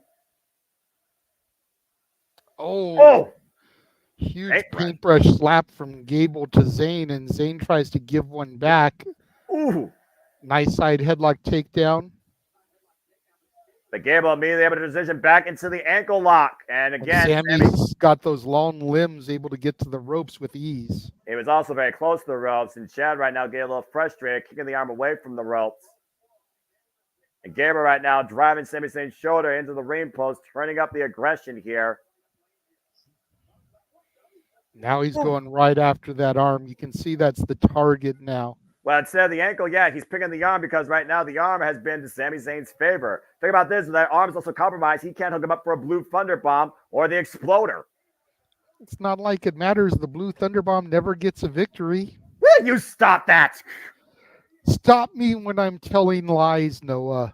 Sami Zayn did win him at one time on the kickoff One show. time out of how many matches? And on the kickoff to boot. And So look, it wasn't even on the legit pay-per-view. All I'm saying That'd is be like saying that he won with it in a dark match. Nobody saw it. It doesn't count. It If a does tree count. It's falls in the forest it's in and the record nobody's book. there to hear it fall, does it make it sound? And Sami Zayn right now being assaulted by Chad Gable because of the injured arm. All I know is if a wrestling move can win a match, it could win a match at any time. And so get this normalized suplex on a bridge, beautiful by Chad Gable, and a 2 count. So for that matter, let's just make the finger poke of doom the finisher then. Because it won a match. Hell, it won a championship. Well, that's an insult to the wrestling business, unfortunately. I didn't say all history was good history. And But it won a match. So it can win a match at any time, right? By your logic. Wrestling is fickle. That's all I have to say. And that includes finishes. I love you, bro. I know. I know. Sami Zayn, the world of trouble right now is Chad Gable's isolated him and working over that already damaged arm in the ring. Almost like a Mora of sorts or a key lock, double wrist lock. Sami Zayn trying to fight back, though, trying to create leverage and force separation. Now pointing his elbow into the back of the head of Chad Gable, forcing the break. Trying to get Chad Gable's equilibrium thrown off there. Yeah, you saw the angst, though, in Sami's face when he was looking for that Irish whip. And again, the arm hyperextended across the top rope. Crowd chanting for Otis. This place is electric. Gable trying to tell him to stay focused. You can see Otis nodding. Yeah, near 12,000 on hand. Again, this is Glasgow, Scotland Classic Cast. This is for the WWE Intercontinental Championship. Sami Zayn defending the gold against Chad Gable for the third time, second time in singles action. And Chad Gable teeing off against Sami in the corner. Just pie facing him as he stands mounted there. But again, though, is he wasting time here, though? Now staying on the attack, being more physical here with the champion. Again, champion's only changed hands via pinfall submission inside the ring. He can't let his emotions get the best of him here. I think he was trying to just humiliate Sami. Back elbow there from Sami as Gable tried to rush in there. Now big boot. Again, he's got 2 working legs still because that ankle lock wasn't applied as much. But you still see that arm bothering him as he drops the elbow. And Sami Zayn trying to look for new life in this match. As Chad Gable has been insulting only Sami Zayn, but his Alpha Academy brethren and sister, Otis and Maxine, who are at ringside. You got what's going rolling through both of those individuals' minds. Knife chop again against Sami Zayn right now, teeing off against Gable on the ropes, but grabbing that left arm close to the inside of his body. Damage done clearly. Yeah, you can see he's walking around with an injured wing. Got to wonder what Gable's going to try to do to make him submit with that. You figure he usually goes for that ankle lock. Whoop. Is he going to try to go for a crippler crossface or something? You see, Zayn even's got a hard time clotheslining him over the top rope. Eventually, that wasn't the injured arm. Yeah, and again, though, he was able to eventually do it, but how much did that take out of the champion? Now Sami Zayn looking for some big risk here, kicking Gable away. Sami on the apron. Now Sami bringing off the bomb, man, off the top rope and lands on Gable with the moonsault. But again, the arm and the leg in the process. You see Sami taking time to get back to his feet, try to capitalize that injured limb. Trying to get feeling back in it. Referee starting his 10 count. Up to 4 as Sami brings Gable back inside. Crowd chanting for Sami, much in the same vein they were chanting for Cody earlier. Sami, Sami Zayn, Sami. Sami up to the top rope again with some bed. Drop kick out of midair by Gable. Here's the cover. No. Only a 2. Whoa. Look at this again. Beautiful drop kick from Gable. Out of midair, caught Sami Zayn coming down for a near fall. You got to figure the air Gable got on that to connect with Sami as high up as he was, even his descent. Well, again, former Olympian, collegiate, athletic background. We know that Chad Gable is the perfect premier athlete in that ring. And back elbow strike. Chad Gable looking to fall up again. Sami Zayn catching him though. Mr. No-Go Drive has it done the deal. Hook a single leg near fall again. Whoa. Take a look at Great this. counter with the Michinoku driver. If his arm hadn't been hanging on by a thread, you figure he probably would have spun him for the Blue Thunder at that point. Outcome would have been the same. Gable would have kicked out, but Michinoku driver, not something that Sami regularly uses. And again, you also notice after he hit it, he was holding on to that arm from up before applying the hold to the leg for the pinfall. And that Sami looked like he's actually trying to set up for the Blue Thunder right here. To your point, and that moment might have been what saved Chad Gable here. Once again, trying to hook Chad Gable up. Now Chad Gable, once again, going back to that arm. Sami Zayn, though, again, trying to fight back, trying to change position. Now Chad Gable hooking up Sami Zayn. Power bomb! Now Gable right now looking for a new love, going up to the top rope. Big risk here. Diving headbutt. Here's a Chris Benoit. Here's the cover with the Legend of a new champion. No! Chad Gable just used a Canadian signature move onto a Canadian. Let's not lose sight of that here. We take another look at that gorgeous headbutt. I literally said the name, and again, near fall for Chad Gable as Sami gets the right shoulder up. And Sami right now trapped in the waist lock, and a German suplex by Gabriel. 1. Keeping the arms locked. 2. Oh, God. Can he get the hat trick here? Yeah, we'll see how many times Chad Gable pulls these off. Sami Zayn fine back though, back elbow strike, trying to force the break, create separation. Once again, trade the position, and Sami with a suplex of his own. 1. Now Sami Zayn looking to send Chad Gable for the ride. 2. Gable Sami landing high. get the hat trick here. Gable landing high on the back of his head and neck. Gable fine back though, preventing the hat trick. Standing switch change again. Both men right now with the standing exchange, looking for an opportunity, looking for a hold. He's going to get the better here. Literally, do-si-do. And a half. Oh, exploder. I feel like I was watching a cartoon here, the way they kept switching. Cover. Kick out by Gable. Take a look at this again. I swear it's like a cartoon. Yeah, right. And then the half and a half suplex finally connects. He shoots the half, but notice, JJ, he couldn't hook a leg on that cover. Nope. The damage has been done to Sami. It's just a matter of time. Both men down and exhausted here. WWE Intercontinental Champion. Watch the way that Gable lands, by the way, on this half and half. Watch his head. Yeah, Jesus. Right on the top of his head. Crowd chanting their approval. This is awesome. Chad Gable and Sami Zayn right now locking eyes, trying to get back up to their feet. Both men up to a knee. Both men still slugging it out here. This is for the WWE Intercontinental Championship. First held by Pat Patterson, first established in WWE. Longest reigning prior to Cooper, Honky Tonk Man. Great Intercontinental champions across this company's history, including not limited to Chris Jericho, who of course held it the most number of times. And Sami Zayn teeing off against Chad Gable here. Now looking to hook him up, and Chad Gable bringing it back down the mat. Might be looking for a crossface. He's got him locked into the crippler crossface, wrenching on Sami's head and neck. And also, he has the damaged arm trapped in between his legs, applying more pressure to that. Sami right now very close to tapping out here. If he taps, Chad Gable will finally achieve what he believes has been his all along, but Sami able to escape and break away. And now Sami with a crossface.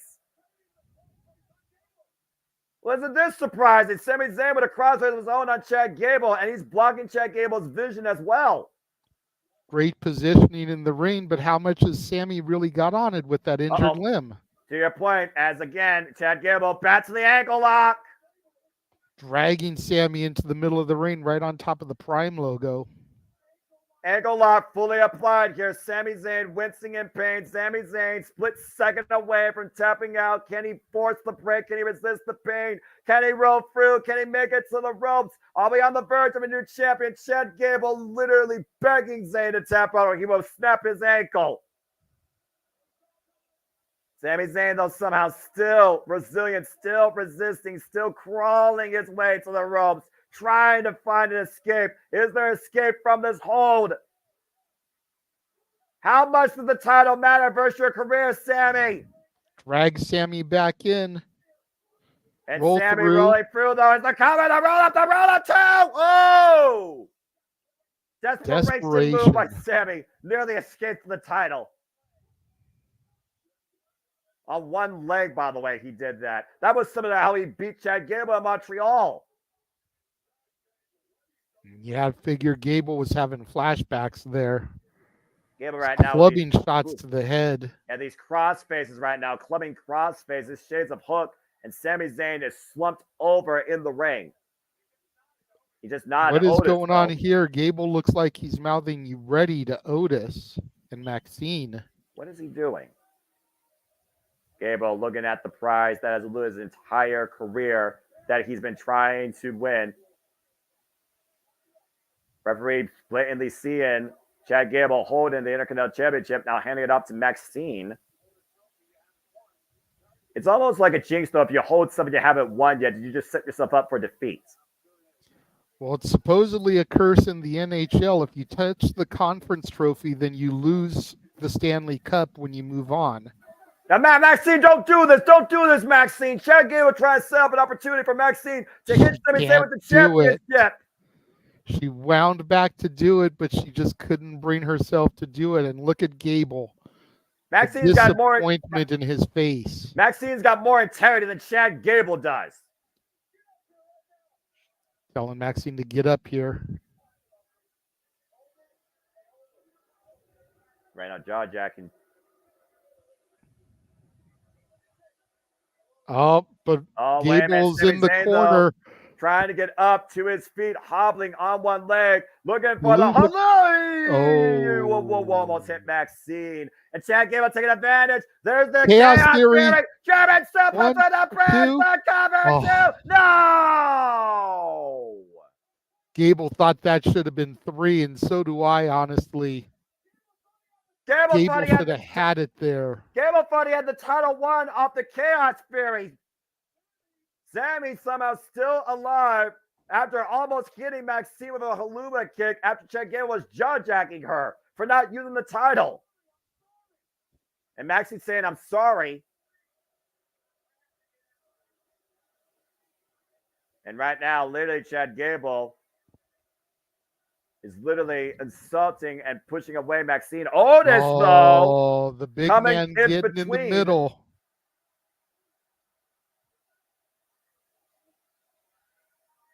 Again, you talk about the relationship with Otis and Maxine versus Otis and Chad Gable. And look out, Copacolo! Otis wiped out by Sami Zayn. Gable Otis going up literally to the top took the here. bullet for Chad Gable. Now Chad to the top rope. And a moonsault wipes Otis and Sami Zayn out. Throwing Sami back in. Could this be the moment for Gable going back to the top rope one more time? A sense of urgency for the challenger, JJ. Looking for the top rope. Moonsault. Rhodes through. Sami gets out of the way. Sami hooking up Chad Gable. Looking for that exploder. Exploder connects. And But has Sami Sami got Zayn, enough to deliver it? and Sami Zayn might be one Olympic kick away from putting Chad Gable away. Here it comes, and Gable rolls to the outside. Very smart by Chad there. Sami Zayn of the power of resilience right now and fortitude being demonstrated here. Now driving Chad Gable face first for the announcement as both men are on the outside. Between the war of emotions with Otis, Maxine, and Chad Gable and Sami Zayn, much more than just the title here is on the line. And Sami right now caught by Chad Gable in an ankle lock across the barricade, but you can't win the title out there. Referee's count has to be continuing, by the way, too. They have to both be aware of that. And Sami rolling Chad Gable. Oh, no! Right into the boot on Maxine. And Inadvertent- look at Otis's face. Otis thinks that was intentional. Inadvertent shot block. Otis, he didn't do that on purpose. That was an accident. Make him pay, Otis! Take him out! I'm not going to defend some of Chad's other stuff. He's been very smarmy, but that was an accident.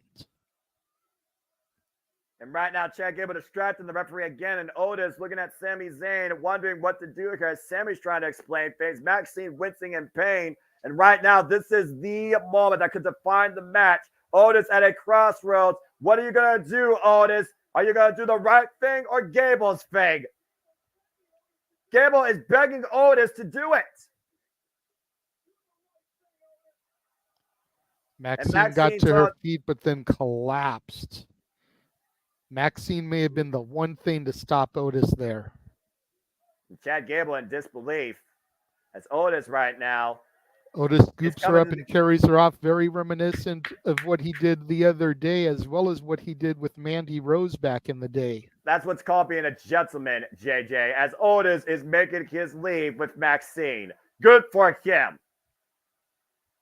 If Chad Gable's going to do this, he's going to do it on his own. Haluva kick connects! Up the distraction, Sami Zayn with the cover. Hook the far leg. Sami Zayn retains.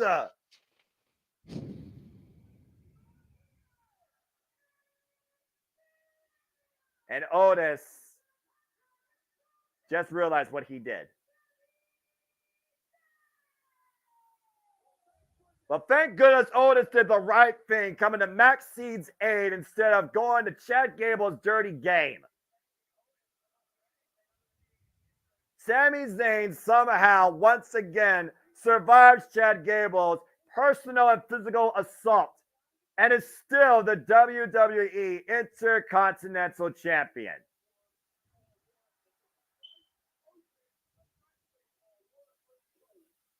Chad Gable right now with a wince on his face. He's got to be upset. Let's take a look at the critical moment of this match here, JJ. Haluma kick as Sami Zayn stopped himself from getting Maxine. And Gable trying to take advantage of the Chaos Fury. You thought this was it. You thought we had a new Intercontinental Champion here. 2 9/10. And then Sami Zayn literally taking out Otis and took the bullet for Chad Gable up that Tope Con low. Ankle lock on the outside rope through as Gable inadvertently chop blocks Maxine. Otis coming to Maxine's aid had enough of Gable's dirty play. And off that, Haluma kick connects and Sami Zayn with one arm and one leg retains.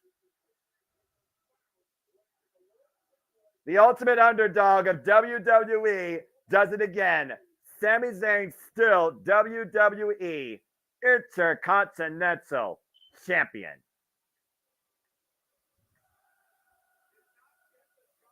Gable did not get the job done again. And he literally used everything this time. Oh, man, look at that face. Mm-hmm. Like JJ, we talked about, though, Chad Gable not only failed tonight, he literally may be left alone for real this time. What does Gable need to do?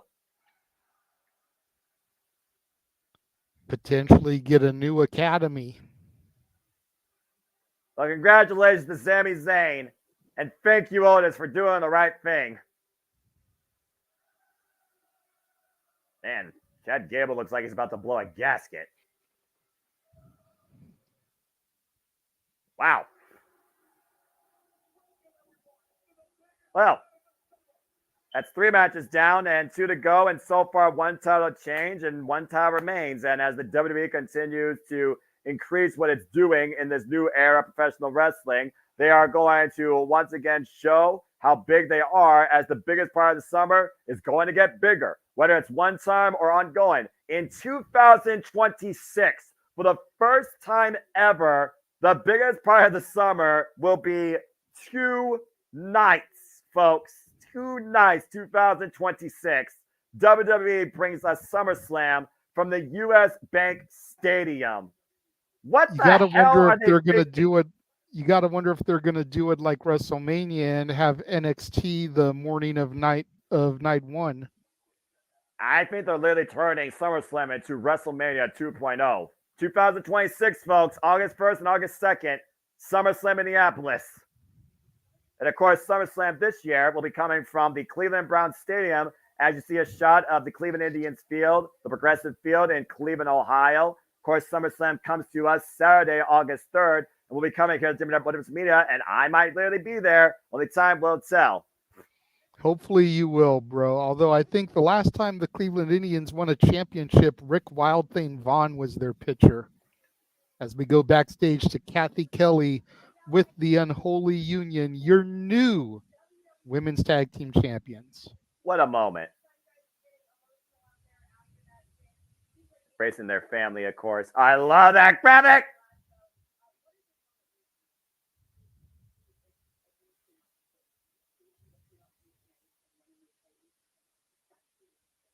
Yes, they did.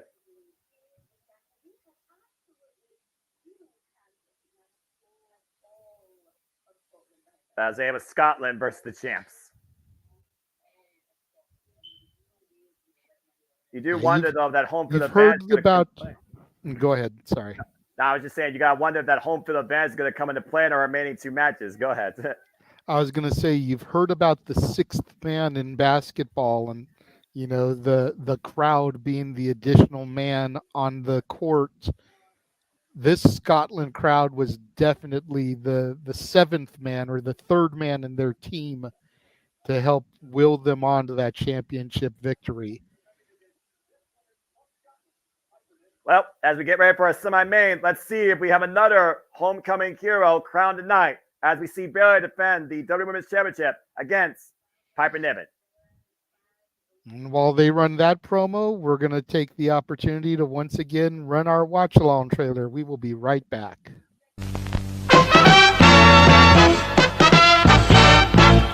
And now, preview time. So let's take a look at what's coming your way.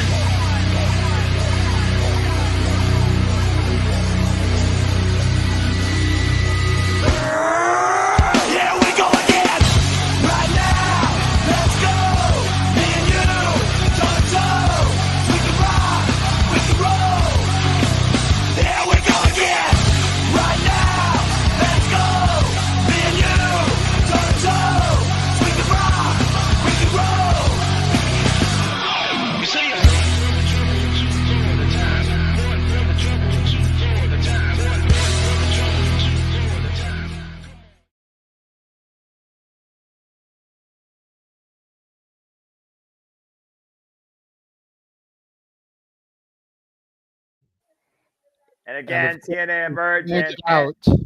Yeah, go ahead, Noah. Sell it. Yeah, I'm about to say, and of course, again, TNA Wrestling brings us not only Emergence, but Victory Road, part of the non-stop action summer for TNA Wrestling, as we bring you, of course, all the wrestling, all the wrestling, all the wrestling, all the wrestling, all the wrestling, all the wrestling, all the wrestling, all the professional wrestling. Damn it! And UFC. Yeah, I'm about to say that too, but courtesy of Walter Cruz, the Rage of Wrestling. And at least one more basketball watch along, as Stat Boy will be doing game 5 now, since that could be the championship game, since Dallas decided to pull their heads out of their asses yesterday and actually win a game, forcing a game 5.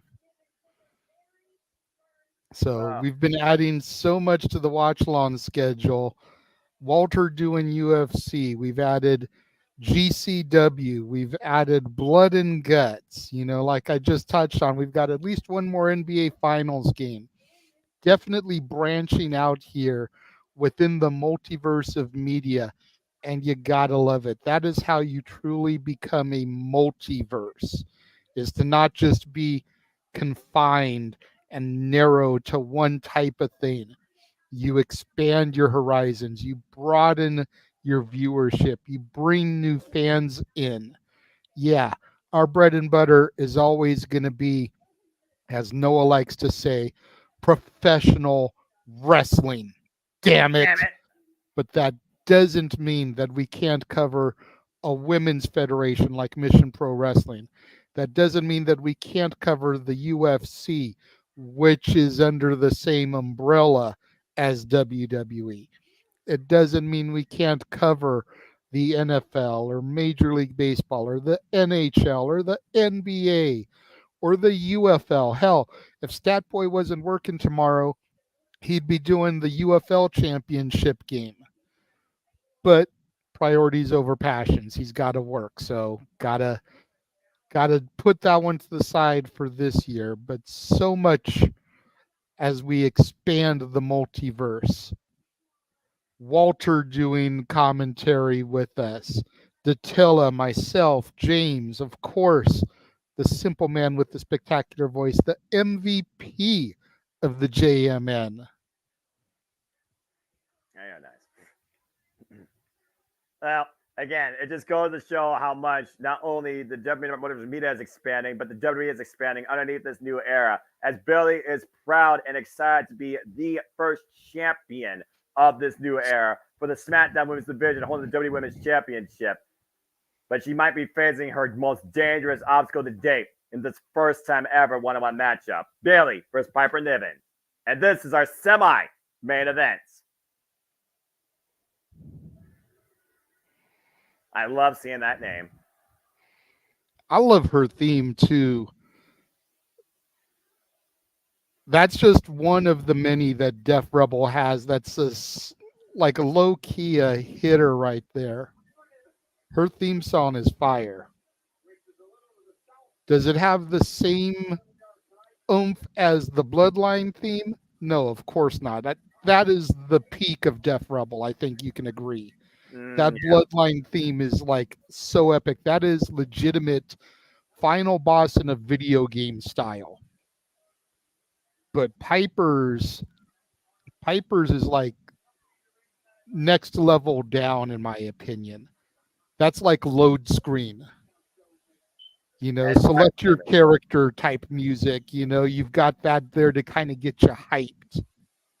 I'll give you that. Piper Niven, of course, escorted by Chelsea Green here at ringside. Say it right. This is the last time, JJ. Chelsea Green, who literally looks like a Scottish poodle. Of course, Piper Niven did not grow up too far away from where they are. She grew up in Ayrshire, Scotland. Of course, comes in here 33 years of age, 16 years professional wrestling experience. Been going through professional wrestling her entire life since 2008. And Bayley respects that. Of course, a former ICW two-time Women's World Champion, former Artist of Stardom Champion, former Eve Champion, Eve International Champion, and of course, a former WWE Women's Tag Team Champion. But she's got a hell of an obstacle to overcome tonight in the role model. And you can see Piper kind of feeling the emotion. You saw Chelsea kind of rubbing her back a little bit there, like, you got this, girl, you got this. This is a huge moment for Piper. Yeah. This is comparable to a WrestleMania moment. She is performing in front of close to 12,000 of her hometown fans, challenging for the women's championship.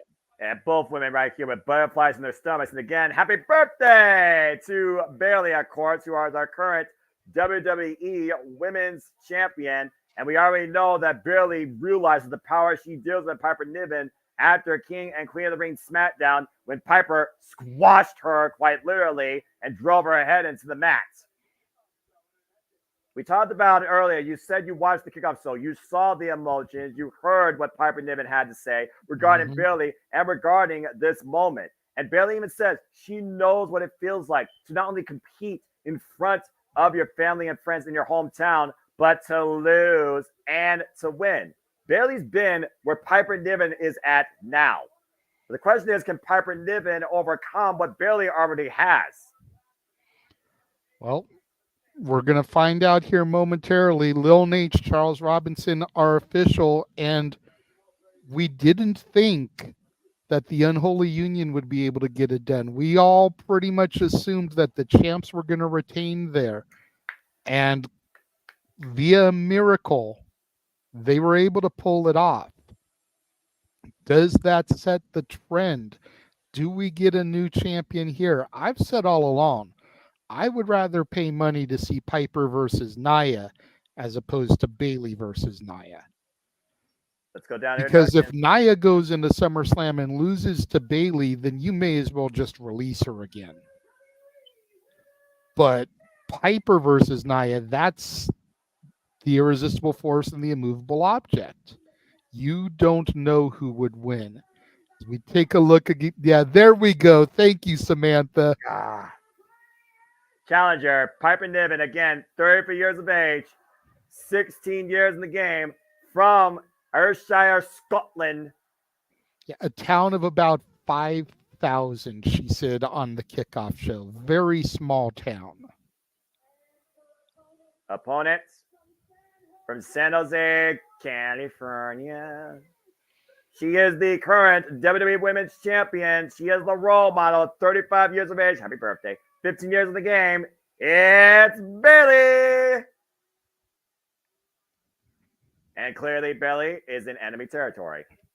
Well, yeah, I mean, you got to figure, despite Piper being the obvious heel here, she's going to get that hometown reaction. Again, if you saw the kickoff show, you saw the love that was thrown her way.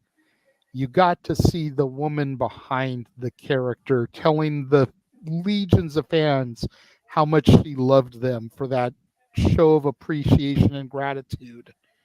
It's moments like that that make you want to see stuff like this, that make you want to tune in to those pre-show kickoffs, to those media scrums, because it's the rare times that they pull that curtain back and you can see the woman or the man behind the characters. Both women just stand on the Prime logo, center of the ring, jaw-jacking. Bayley striking first with a little push, and now the fist here we go. flying, Noah. All right, well, let's get the match underway. Again, Piper Niven, who defined Insane Championship Wrestling. Not only is this the inaugural women's champion, but also a queen of insanity before making her way to WWE, NXT, NXT UK, and making her own legacy there before rising to the main roster.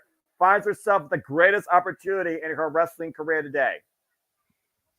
You see Chelsea on the outside, kind of jaw-jacking, showing her support for her bestie, Piper. And again, right now. Big E compared them to Lay Cool. Could we get a championship split like Lay Cool did back in the day?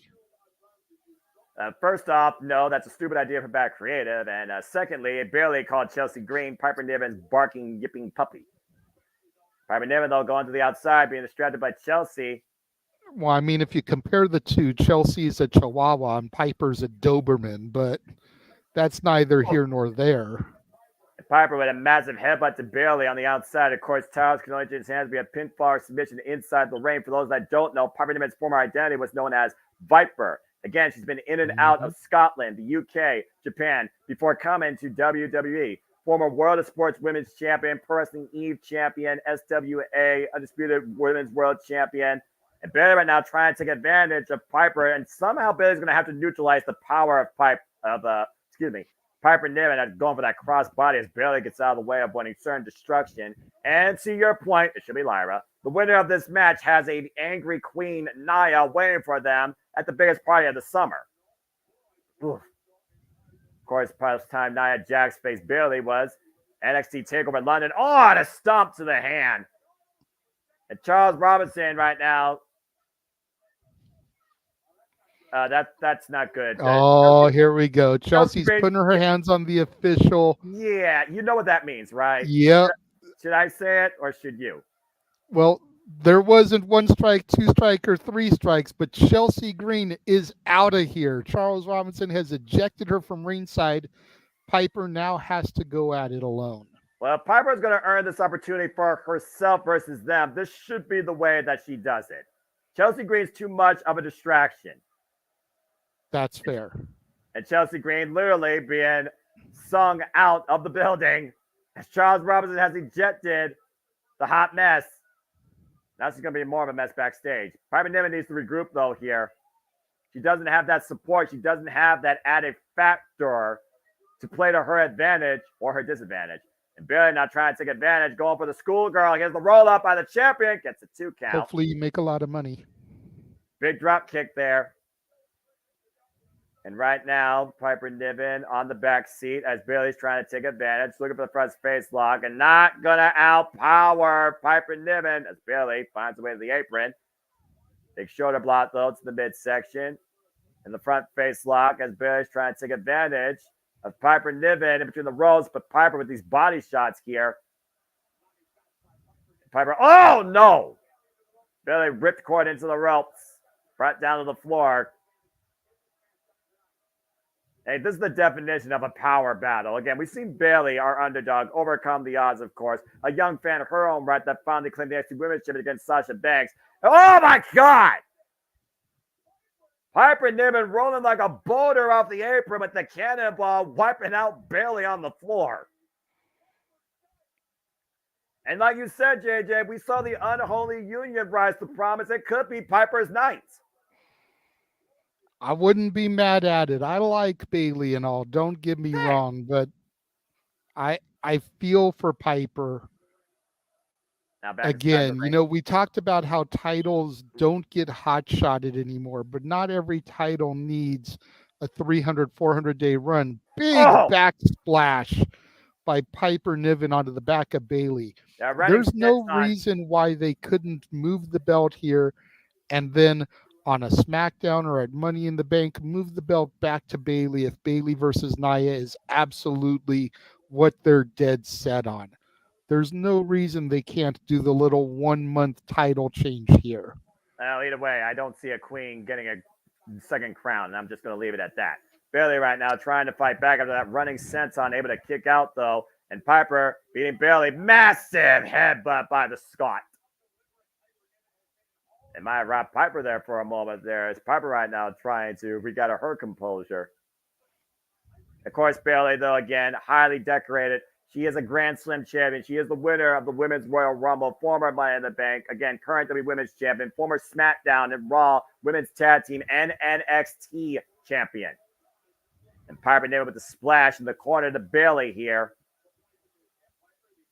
Piper, of course, the powerhouse. Bayley here, the more so hybrid athlete. And again, thank you to everybody that's watching across all outlets here as we bring you our coverage, insight, and all our takes for WWE Clash the Castle from Glasgow, Scotland, courtesy of the Peacock app and WWE Network yourself internationally. As Bayley trying to use Piper Niven's momentum to her own advantage, drives Piper to the top turnbuckle pad, attempts to instead massive headbutts by the champion now to the challenger.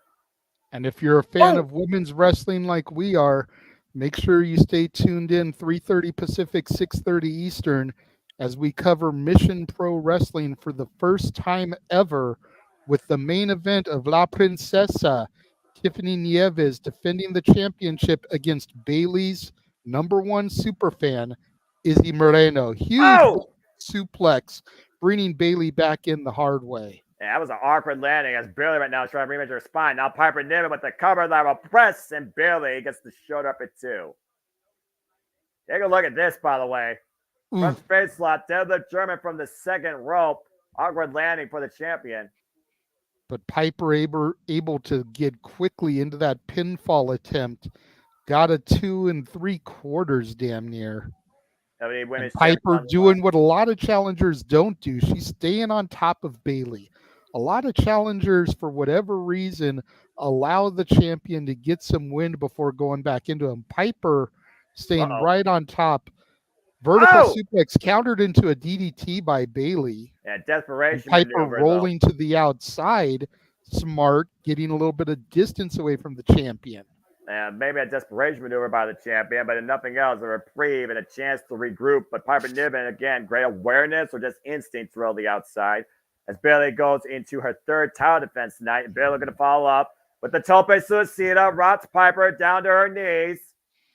Bayley needs to bring the challenger back inside the ring. She's going to pin her submitter as Piper Niven drives Bayley into the apron.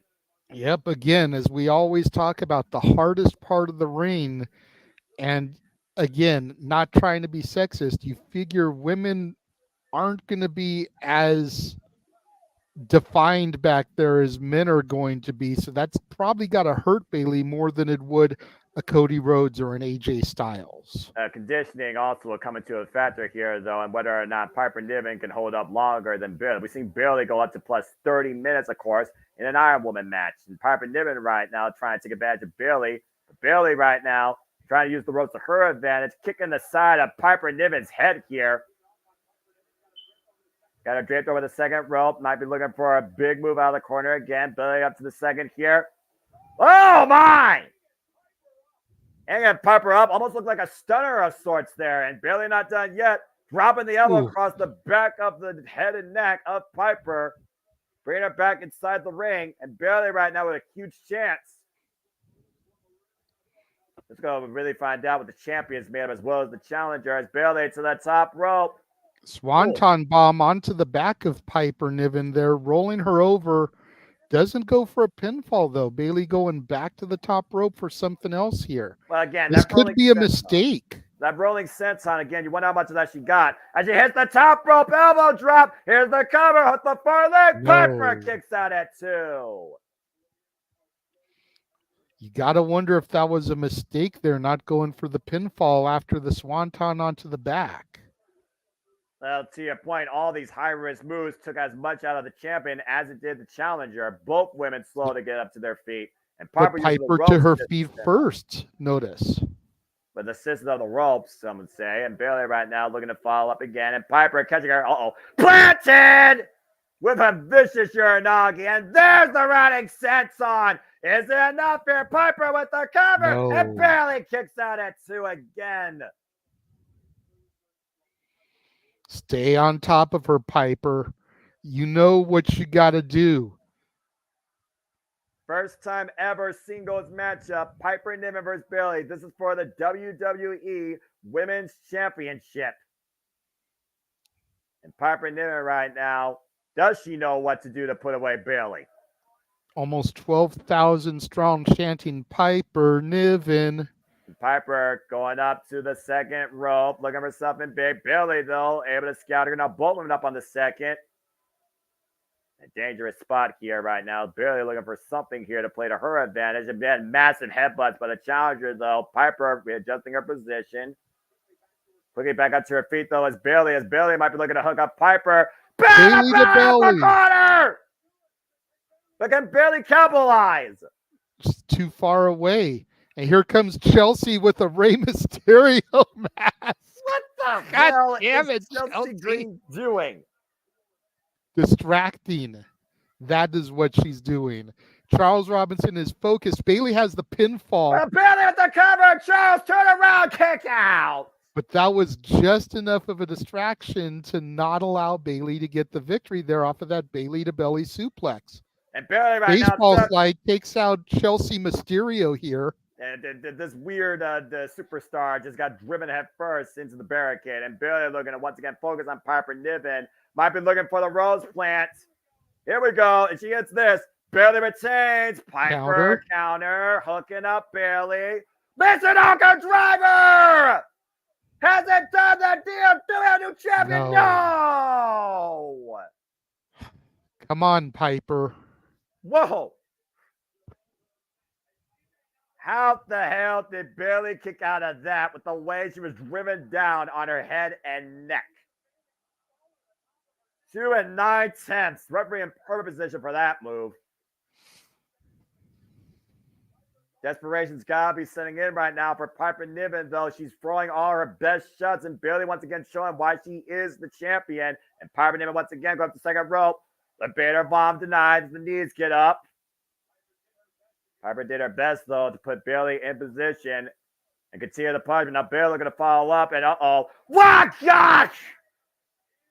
Boss man slam into Scotland, courtesy of Piper Niven to Bayley on the floor. And Piper rallying herself, getting the crowd into this. She's feeling the energy, Noah. Can her homeland of Scotland wheel her to her first singles WWE championship? Piper Niven in firm control, bringing Bayley back inside the ring. And once again, went for the running senton, but Bayley rolls out of the way. Now Bayley looking to fall up again, trying to hook Piper Niven up for Rhodes. Plant Piper Niven again, able to counter it. Big headbutt takes down the champion. Champion rots, and once again, Bayley looking for something here possible. Crucifix bomb! Are you kidding me? Cover! Bayley has done it again! Solid finish, though. Solid finish. For Bayley to be able to get the crucifix on a woman the size of Piper just shows how strong Bayley is. Yeah, and you see right now, Bayley isn't even standing, and both women are even moving. Bayley was tested tonight, as Bayley retains the WWE Women's Championship, arguably surviving Piper Niven with that crucifix bomb. A hell of a match there.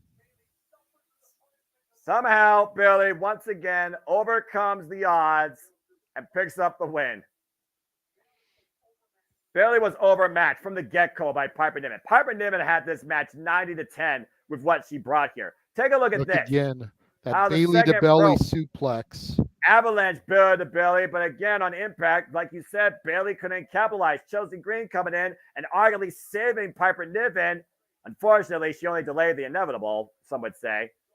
Chelsea and no matter what, Bayley could not hit Rhodes plant. As Piper Niven hit the Michinoku driver, which has done the deal for many of her matches in the past, did not put down the champion tonight. And somehow Bayley was able to find a way to use Piper's own power against her, bring her down for a crucifix bomb, deep hook of the leg, and keep her down for the 3 count. That deep hook of the leg was what really did it. She got the crucifix there, and if she hadn't been able to grab that leg, I think that would have been a kick out for Piper. You see Bayley nodding her head in approval for the fight that Piper brought to her.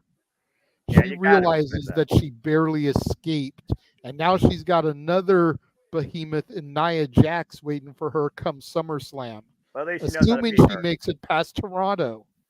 Yeah, but I said we gotta get for Toronto, but at least she knows how to beat that person. That being said, tremendous battle and effort by Piper Niven. She has nothing to be disappointed about. Congratulations, though, to Bayley, still WWE Women's Champion. That was great. I loved that Piper Niven got that opportunity too. And all you did was ask Triple H for it. More devastating match than Zelina versus Rhea last year at Backlash in Puerto Rico. I said what I said. You're not wrong. At me. A lot of people out there were saying that this match was on the same caliber, or going to be on the same caliber. It was just Piper getting the match because they're going to her home country. And while that very well may be, Piper at least was a formidable foe. Zelina Vega ain't done diddly shit since winning Queen of the Ring. Yep.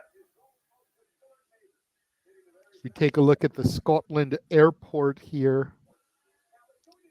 And of course, the Open is one of the most prestigious championships, of course, in golf. And apparently that will be brought from South Ayrshire, Scotland, Troon, on NBC, USA, and Peacock. The 152nd Open, Royal Troon Golf Club, July 18th through the 21st.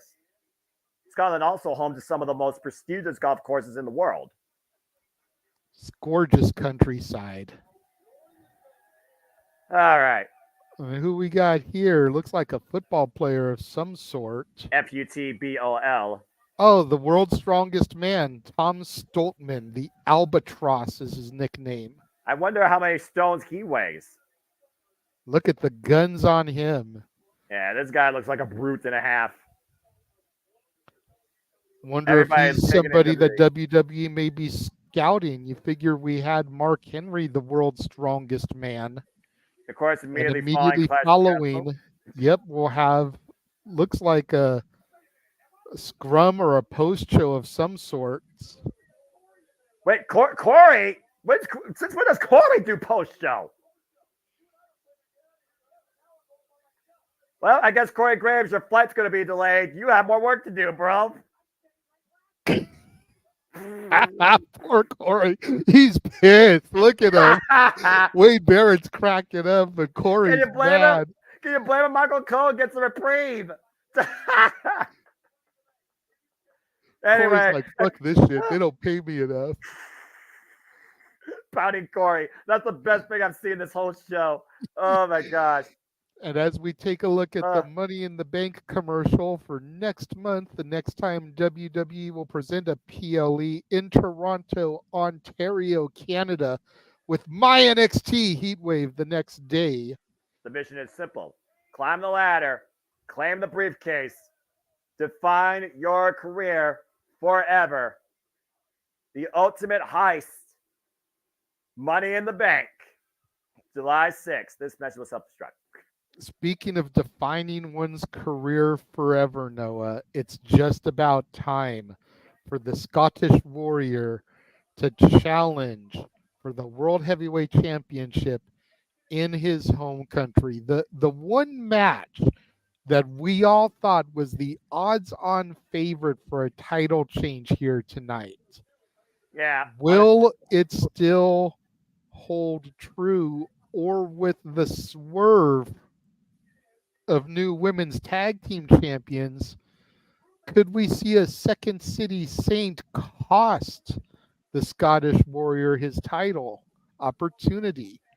And of course, opportunity was what Drew McIntyre took when he beat Seth freaking Rollins at WrestleMania, and Damien Priest followed up catching in his Money in the Bank. In a night where we saw Piper Niven take a chance and barely retain the unholy union of Alba, Fyre, and Isla win the tag titles. We saw Chad Gable fail once again to claim the Intercontinental Championship against Sami Zayn, and Cody Rhodes forced AJ Styles to say, I quit.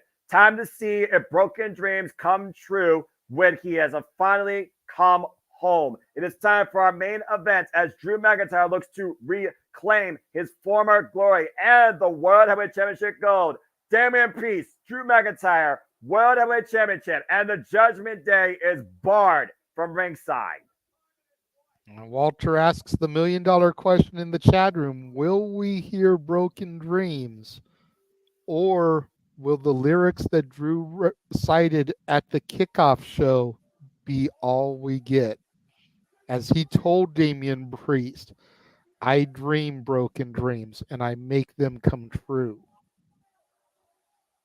Again, we saw the arrival of Damien Priest's era of infamy in this new era of WWE professional wrestling. The Politics of that era culminate at WrestleMania 40 after Drew McIntyre beat Seth freaking Rollins for the World Heavyweight Championship, and the Second City Zayn created the moment for Damien Priest to cash in after 5 minutes and 46 seconds.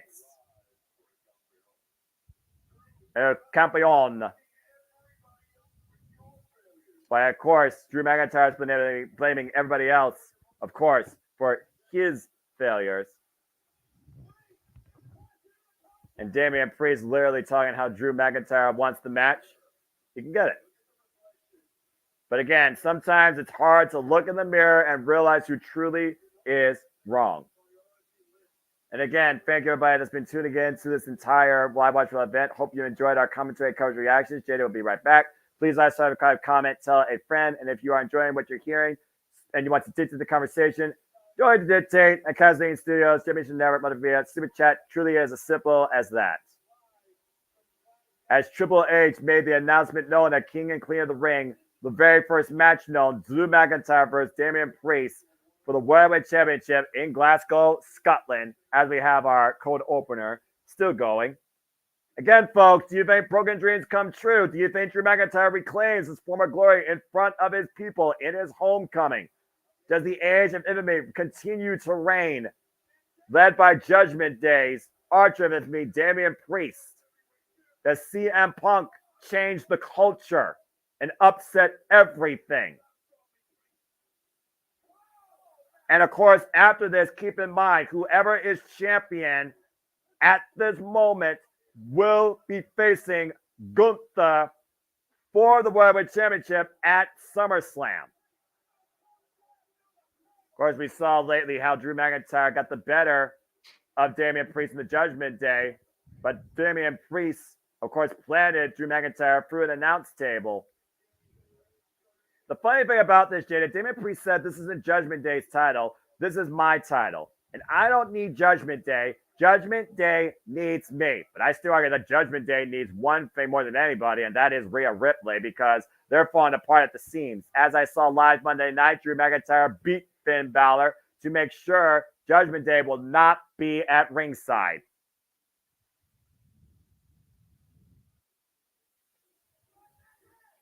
It's main event time!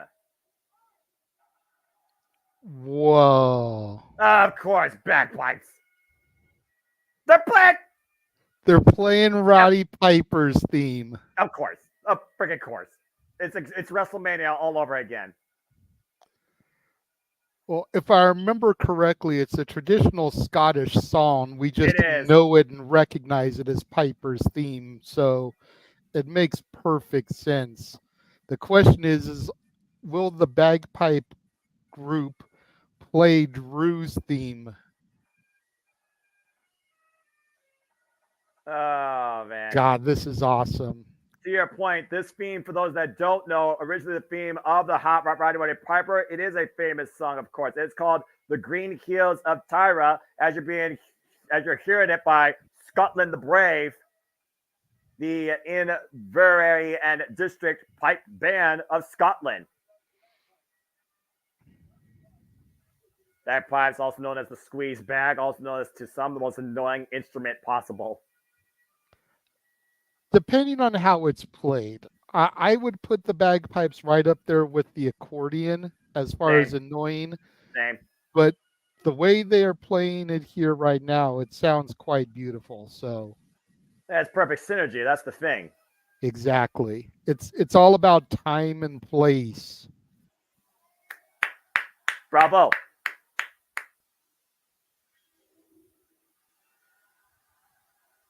And here comes Drew McIntyre. And they are playing along to his theme. That's awesome. No broken dreams, but the live performance by this bagpipe band is definitely helping to make the moment. Well, again, and the who moment. knows Yeah.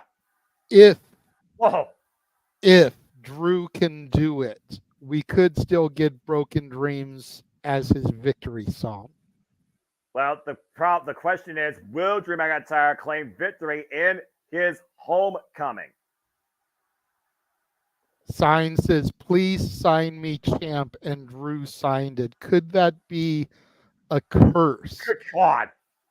As the decibel level is going through the roof, loudest we have seen, whether it was on SmackDown or tonight, over 100. What? 100?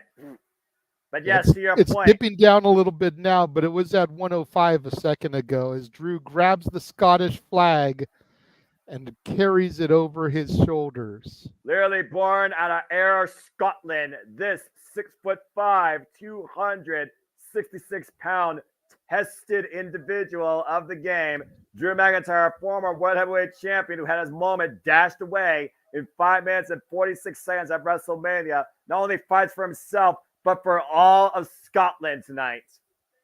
I believe they said on the kickoff show that Ayers is about 40 miles from Glasgow, where they are here this evening. So not that far in the grand scheme of things, probably about a half-hour drive, depending on traffic. All the pressure, JJ, is once again on Drew McIntyre here at Clash of the Castle in the main event at an even louder level of stakes, with the fact that he is literally on his own home country. And he's not going against the bloodline tonight. He doesn't have to worry about the Usos, about the debuting Solo Sikoa, about Roman Reigns, but Damian Priest does have his own stable, the Judgment Day.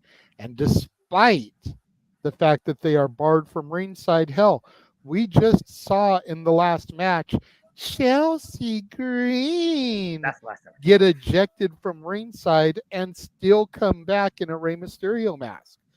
Could the Judgment Day still get involved here tonight? And does Drew have an answer for them if they do? Like I said, it would be perfect for Drew to have the Gallus boys on top if Judgment Day tries to get involved. And will the Second City Saint play into this at all, as he is who cost Drew the title in 5 minutes and 46 seconds the last time, after Drew took his attention away from just leaving with the belt. Punk's not there at ringside right now, but it doesn't mean that he won't get involved here tonight. So many X factors in this matchup, Noah. Will it stay one-on-one? Or will something else factor into the decision? Well, with that being said, there's only one more person missing from this actual equation, as Drew McIntyre takes in the faithful, welcoming back in to Scotland. As a raucous crowd. Breathing it in. The most important match in Drew McIntyre's career. Former TNA World Champion, former IWW International Heavyweight Champion, ICW World Heavyweight Champion, Evolve Champion, European Heavyweight Champion, Defiant World Champion, and of course, previously, WWE and WWE World Heavyweight Champion. They're going to have to check the structure of that building and the foundation of it after this match. Come on, you prick. Damian Priest making him wait. Wow. Oh, now that just changed the attitude. I mean, if you really want to get down to it, both men in this match are heels. This is a heel versus heel match, but because of the circumstances, Drew is the babyface. Yeah, and Damian Priest is public enemy number 1 tonight in Glasgow, Scotland. All rise for El Campeon, Damian Priest. Damian The Priest, former of course, Punishment Martinez with the logo of the Punisher on his vest. Well, again, Damian Priest, who's been the World Heavyweight Champion now for 69 days, going into only his second defense after his only defense at Backlash France against Jey Uso. He was able to overcome, but arguably you could say he only was able to escape with the title because of the Judgment Day. When Jade and Finn Balor saved him by putting his foot on the rope after being splashed and speared.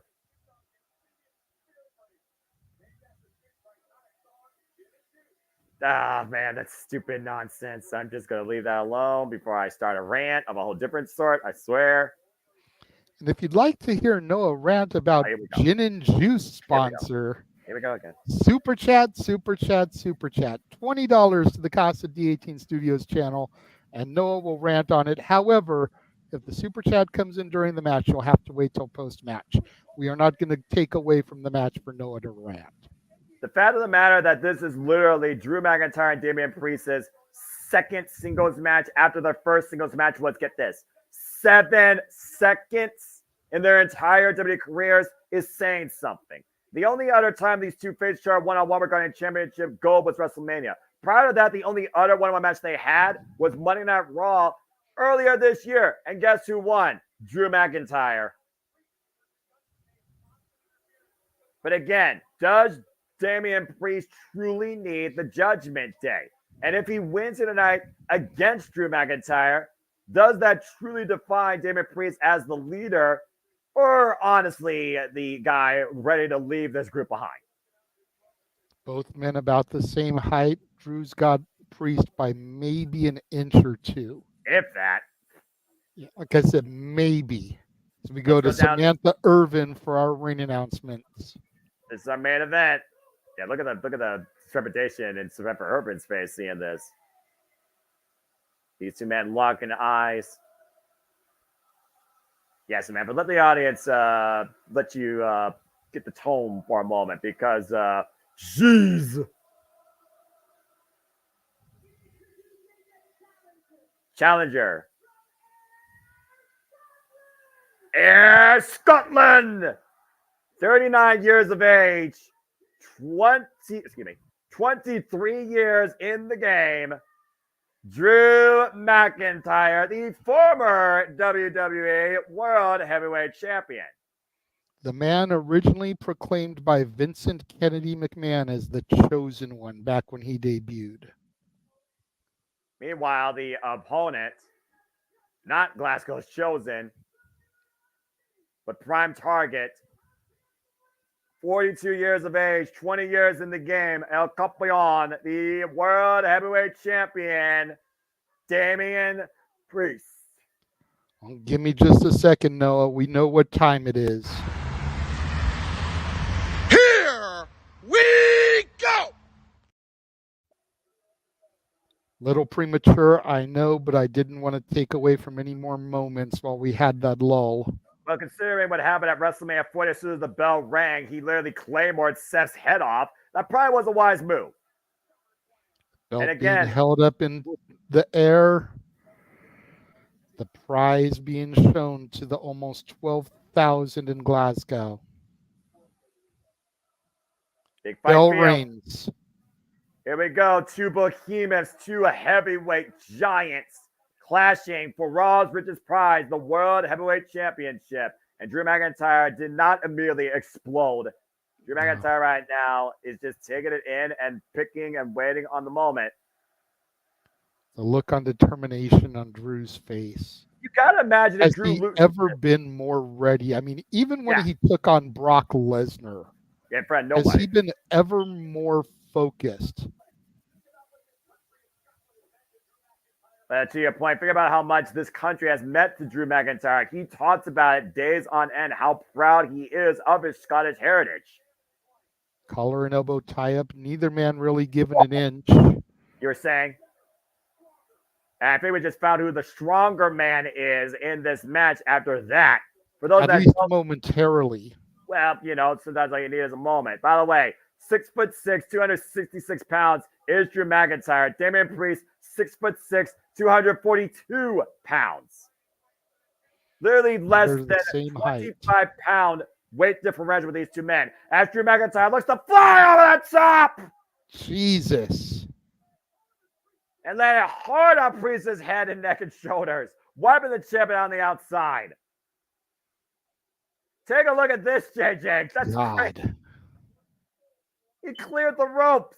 Fly, Drew, fly, and a huge chop to Priest on the outside. Of course, we know, Damien Priest though trying to take advantage. Drew McIntyre driving him, shoulder head first into the ring post.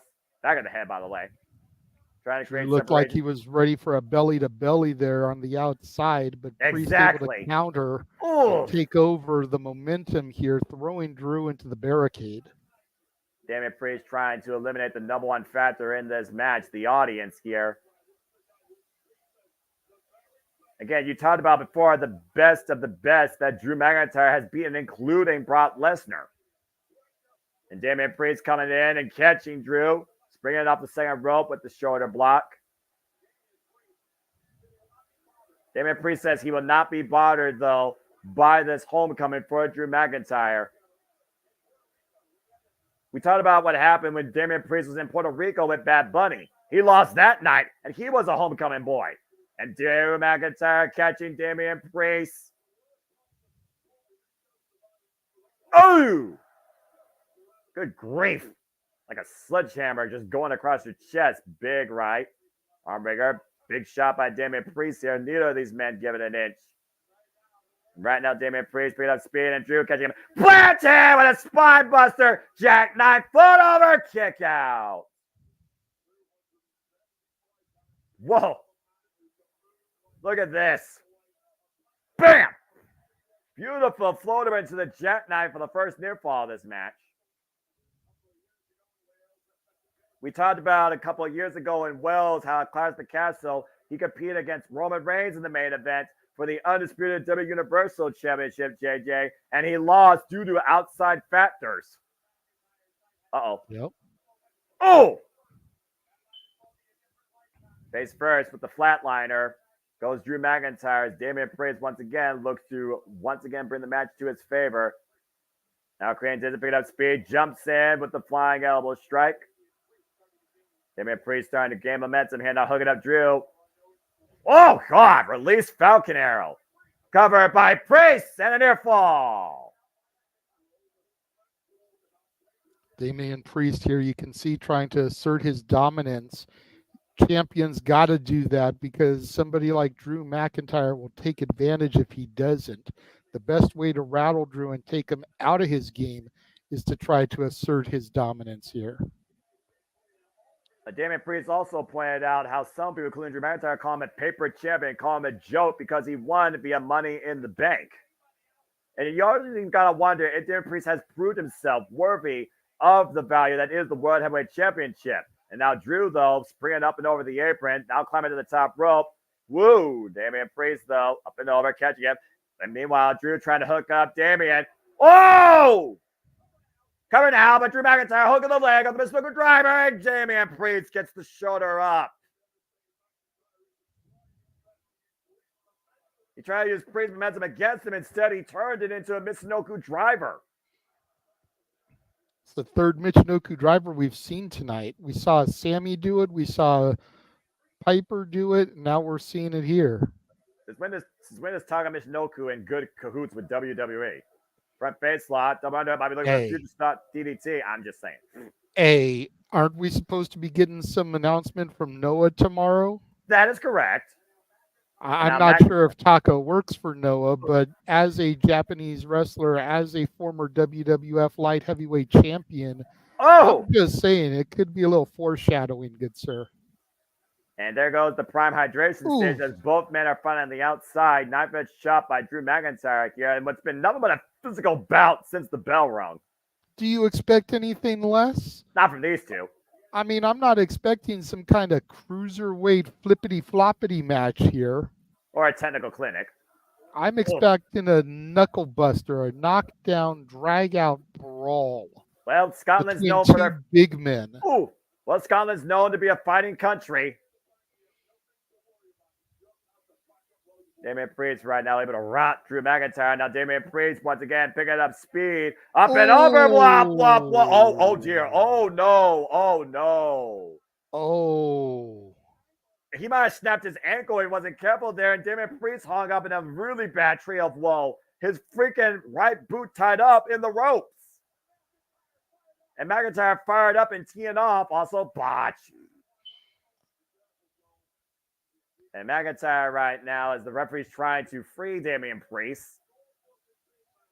This is what cost Shawn Michaels, of course, the Intercontinental Championship against Razor Ramon back at WrestleMania, if those remember that ladder match. Apparently, Taka mainly works for New Japan, and they'll be announcing the first 18 participants for the G1 tomorrow. Huge day for announcements. Yeah, it's a group of announcements for all sorts of Japanese promotions. Thank you for that little information, Sandy. I always appreciate Sandy. And right now, Drew McIntyre trying to take advantage of Damien Priest, freeing his ankle, which got to be compromised a little bit here. Knife-edge chops, drops Damien Priest on the apron. You see how gingerly he sat down there. He was standing for a moment, and you can see Drew kind of catering, taking care of him, not knowing what the damage is. Huge vertical suplex from the outside back in. Cover. Even gingerly grabs that leg. Again, you don't know the full damage. You can see Drew taking care of him. We take a look again. Oh. Looked like he went for a springboard there and ended up getting trapped. That's exactly what happened, JJ. Great call and great analysis. Took the words out of my mouth. And you also know the way that the more that he hung down, the more his leg and ankle was being hyperextended. He might have tweaked something there. To your point, Drew McIntyre grabbed the bad leg for the cover, after the suplex, and Damien Priest was grabbing that leg immediately. Wow, God, a clothesline, though. But you see the way Priest is favoring that leg, afraid to kind of put any real weight on it. Could this be what ends up determining this matchup, Noah? Very Like, I would almost hate to see it cut short because of something like this. Yeah. But how much longer can Priest continue to thrive and put weight on it? But Priest looking for South of Heaven. Drew McIntyre able to scout it, though. Doesn't need the clothesline again. Damien Priest sends shoulder first into the ring post. Might have a bad shoulder now. And once again, Drew looking to hook him up. Future shock. Future shock. DDT. Here's the cover. Hook the near leg. And no. Hooking that injured leg. Milliseconds away from a new World Heavyweight Champion. And again, all the cover focus on the bad leg. As Priest gets the left shoulder up at 2. The bad leg, by the way, follows the right leg. I do wonder. For those of you that aren't able to visualize the match, yeah, exactly. Priest's right leg is the one that's been compromised. Particularly the ankle, JJ. You talked about before, that ankle, the way it was contorted in those ropes. And a lot of people online giving Jade Cargill shit from that botch earlier. Let me see that same energy for El Campeón, the world heavyweight champion of the biggest wrestling company in the world. Again, Damien Priest right now just trying to get feeling back inside that leg. You see him grabbing that knee. Definitely his vertical base has been compromised. He was able to deliver that clothesline, though, in the early going. Following that, as he's telling the audience in front of the internet, suck it, up yours. Damien Priest fired up. Damien Priest regaining control once again. Might be looking for a high-risk move here out of the corner. As Drew McIntyre is getting back up to his feet, though. And not smart going for anything high risk with a jeopardized limb. Yeah, and it also almost makes me wonder if that's why Drew is using that leg for his pinfalls. Could he be trying to stimulate some blood circulation for Priest?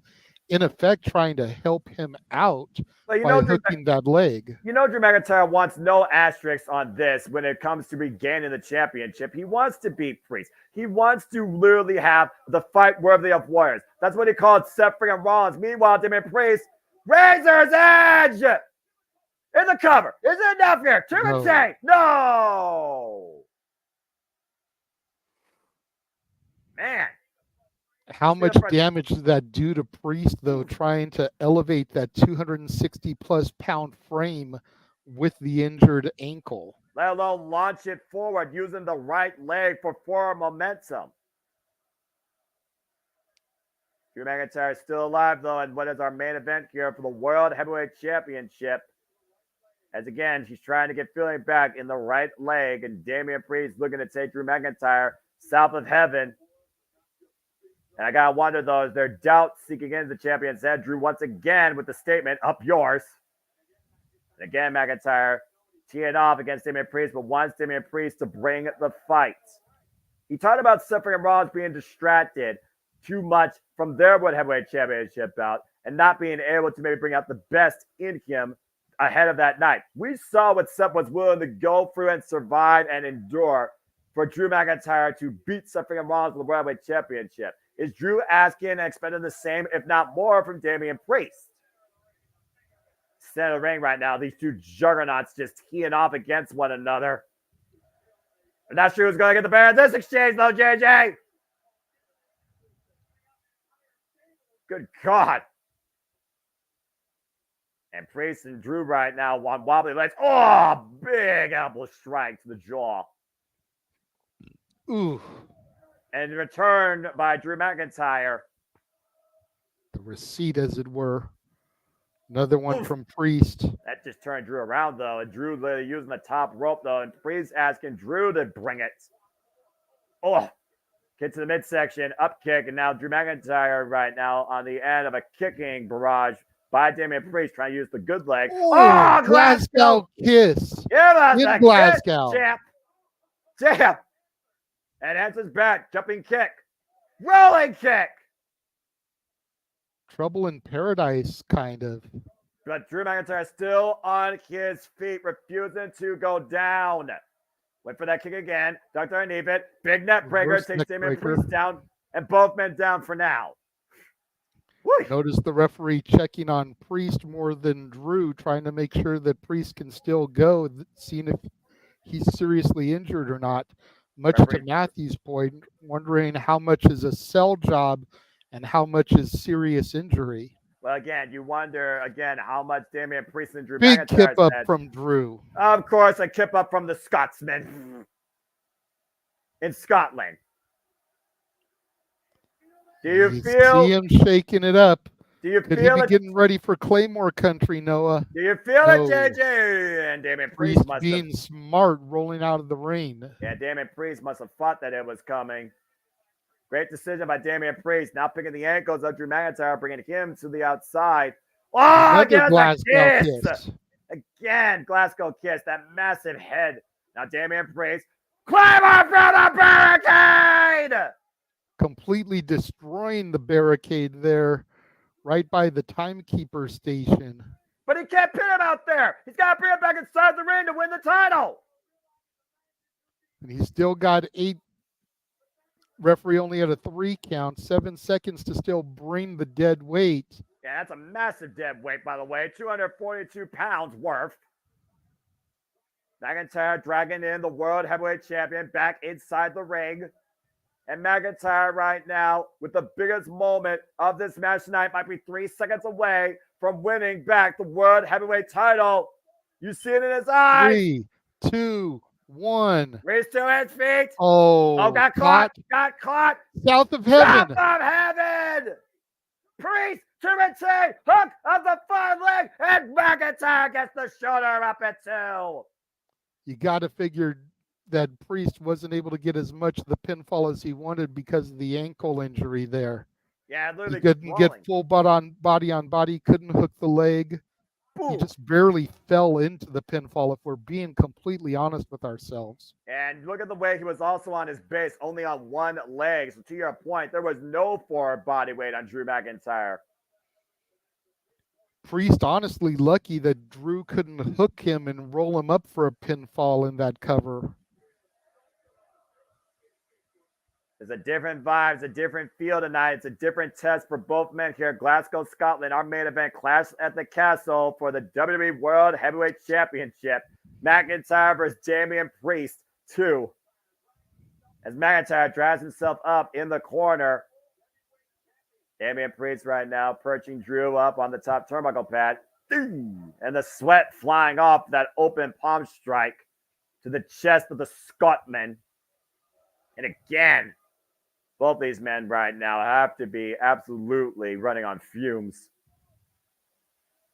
Yeah, the question, though, is which one has that NOS power booster to kick it into the extra gear here as we get to the final moments of the show. Again, though, both men in the high-risk district. Second turnbuckle pad, big headbutt again, creates separation. Drew McIntyre changing his position. Priest still trying to find his footing. And catching him again with a kick, but how much damage did that do to him? You see the referee trying to check on him. Priest pushing the referee away. And right now, Eddie Arango is pushed away to your point. Looking for a Frankensteiner! Huge top rope Frankensteiner from Priest, but not able to get his footing. Claymore connects! Claymore! In the cover! And Drew McIntyre! No! Drew can't believe it. Caught him short range, though, so maybe he didn't get a full enough Claymore. If he can get up, get into the corner, and set up for his traditional 3 count, this might be it. Yeah, top rope Frankensteiner again. Yeah, that friggin' Frankensteiner out of nowhere as Drew McIntyre, to your point, come with a short-range Claymore. Just dropped Damien Priest, lights out, hooked the far leg, and somehow Priest did get the shoulder up before 3. It took 4 Claymores to put down Seth freaking Rollins. It may very well take that many to put down Damien Priest tonight. Well, that's number 2 if you count the unofficial one outside of the ring that drove him through the freaking barricade. Whatever Drew may be lacking right now, he needs to find it if he's going to leave here tonight, the WWE Heavyweight Championship. There's no CM Punk. There's no outside interference. There's no Money in the Bank briefcase. Just him in 3 seconds. Wow, big belly to belly throw. Could this be the moment, Noah? 11,300 believe that it very well could be. And now Drew McIntyre once again bringing Damien Priest back up to his feet. Priest looks like he's out. Big chop again. Definitely staggering around like he's out on his feet.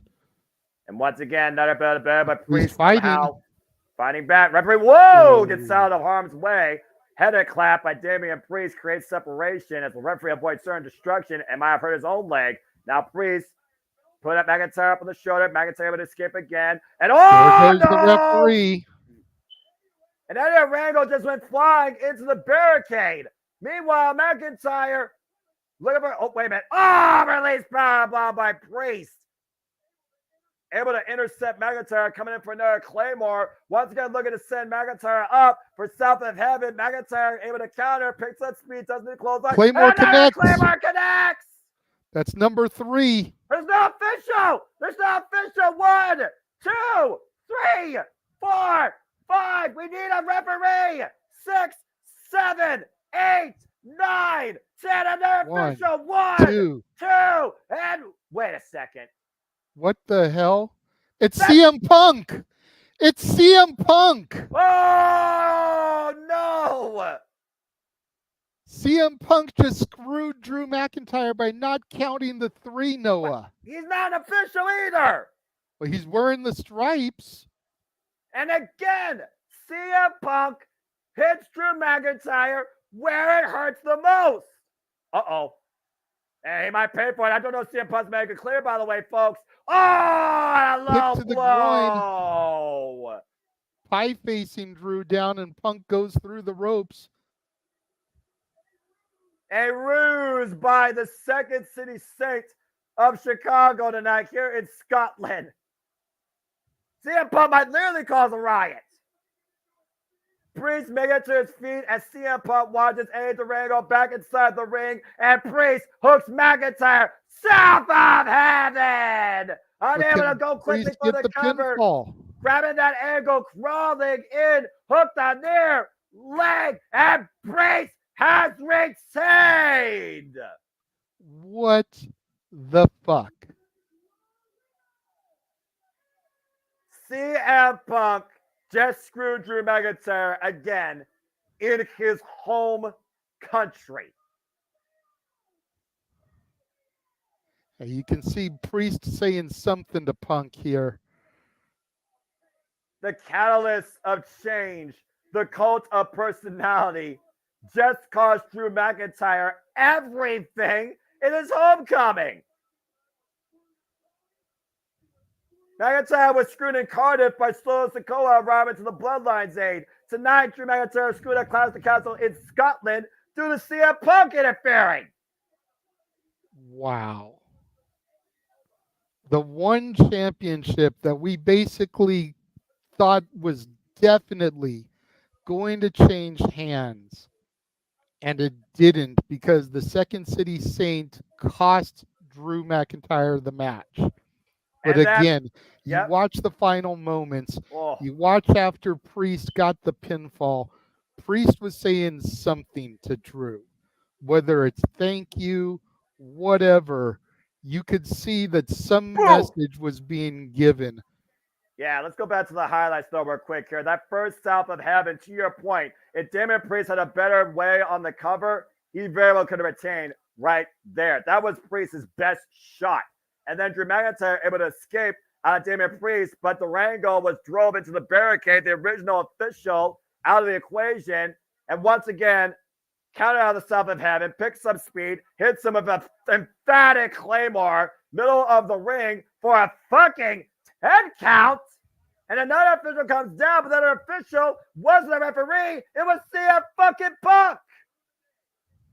CM Punk said Drew McIntyre would rue the day that you crossed him. Drew McIntyre said himself, he prayed for CM Punk to be injured. He prayed for CM Punk to not have his WrestleMania moment. And ever since then, Drew McIntyre's life's been a living hell, courtesy of the Second City Saint, who once again screwed him, which would allow Damien Priest to capitalize, to your point, and hit a freaking emphatic one more time. South South of of heaven.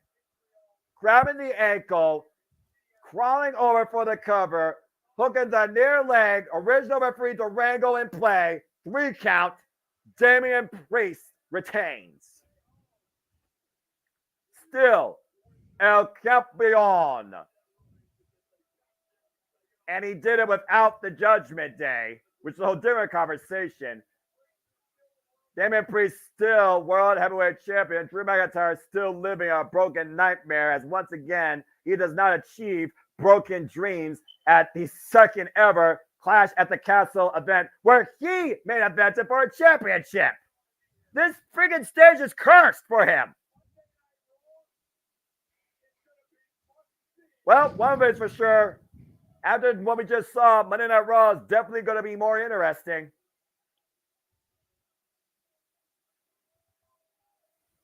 All rise for the Judgment Day. All rise for El Campeon Damien Priest as we leave you from Glasgow, Scotland and these international airways. For the Renegade Wrestling, JJ Williams, I'm Seminole Foster. Thanks for tuning into our coverage of Clash at the Castle, Glasgow, Scotland. Damn it, CM Punk. That's crazy. That's fucked up, man. Coverage doesn't end here, though. Make sure you guys tune back in about an hour and a half. I know the time on the graphic here says 4 o'clock Pacific, 7 o'clock Eastern. Noah and I will probably be going live about 30 minutes prior to that. So 3:30 Pacific, 6:30 Eastern as we begin our pre-show coverage for Mission Pro Wrestling Summer 11. First time ever we're going to be covering this federation. Definitely looking forward to it. Again, main event, Tiffany Nieves, La Princesa, the Mission Pro champion, defending the title against 17-year-old Bayley superfan, Izzy Moreno. Yep. Lots of good stuff coming. And then, of course, immediately following that, open mic night this evening as we will be discussing the fallout from Clash at the Castle. We'll be discussing the fallout of Mission Pro Summer 11, and who knows what else we'll be discussing. Your guys' super chatted topics. Hopefully it'll be an early evening since it'll probably be an early start. What a show, though, Noah. What a show. I'll admit, that was one heck of a PLE once again. These international shows have taken their own form, and they definitely leave you with some lasting memories. Maybe not the greatest ones. There certainly will be a couple that will live in infamy, but overall, great presentation brought to us again by this WWE PLE and Scotland entirely. Whew. Well, I think with that being said, we're going to be back here later. So for now, guys, we'll catch you later on this evening here at JMN Multiverse Media as we cover Mission Pro and see if Izzy Moreno has her moment. Until then, enjoy your Saturday, folks. I want to hit the signature, but I also don't want to, just in case something happens here. You know how Triple H is here. We've seen Punk return after the lower third goes off. So I just want to hang tight until we officially fade to black, and then I will hit the signature if nothing else happens. Yeah, I imagine they're immediately going to transition into the freaking post-media call that Corey Graves has to be stuck in. Enjoy your Father's Day, some of the highlights. We see the bagpipe band coming down. That was a cool flag. That was a cool touch. I'm not going to lie. That was a cool touch. Seriously, though, this stage is cursed. Yeah. It is cursed for Drew McIntyre. I almost feel bad for him. Dreams belong to Drew. Yeah, no kidding. They're not meant to come true. And at the end of the day, Drew McIntyre is literally stuck in this hellhole of CM Punk's rage. Karma has definitely not been done with the Scotsman, and it doesn't look like it's over by a long shot. Damn. Well, you got to figure, as painful as it is to admit it, as much as we all wanted to see Drew here, we know this is building to Punk Drew. probably at SummerSlam. And much like everyone said with Rock and Roman Reigns, Punk and Drew doesn't need the title. I agree about that. So it does make sense as we see the lower third. We see El Campeon holding his belt up. We have gone to black. We are seeing the SummerSlam promotion. It is officially over now. Good night, everybody. We will see you guys in about an hour and a half for Mission Pro Wrestling. The Jeff Meacham Network's Multiverse of Media. For over 15 years, the recognized symbol of excellence and the standard bearer in coverage of sports and entertainment.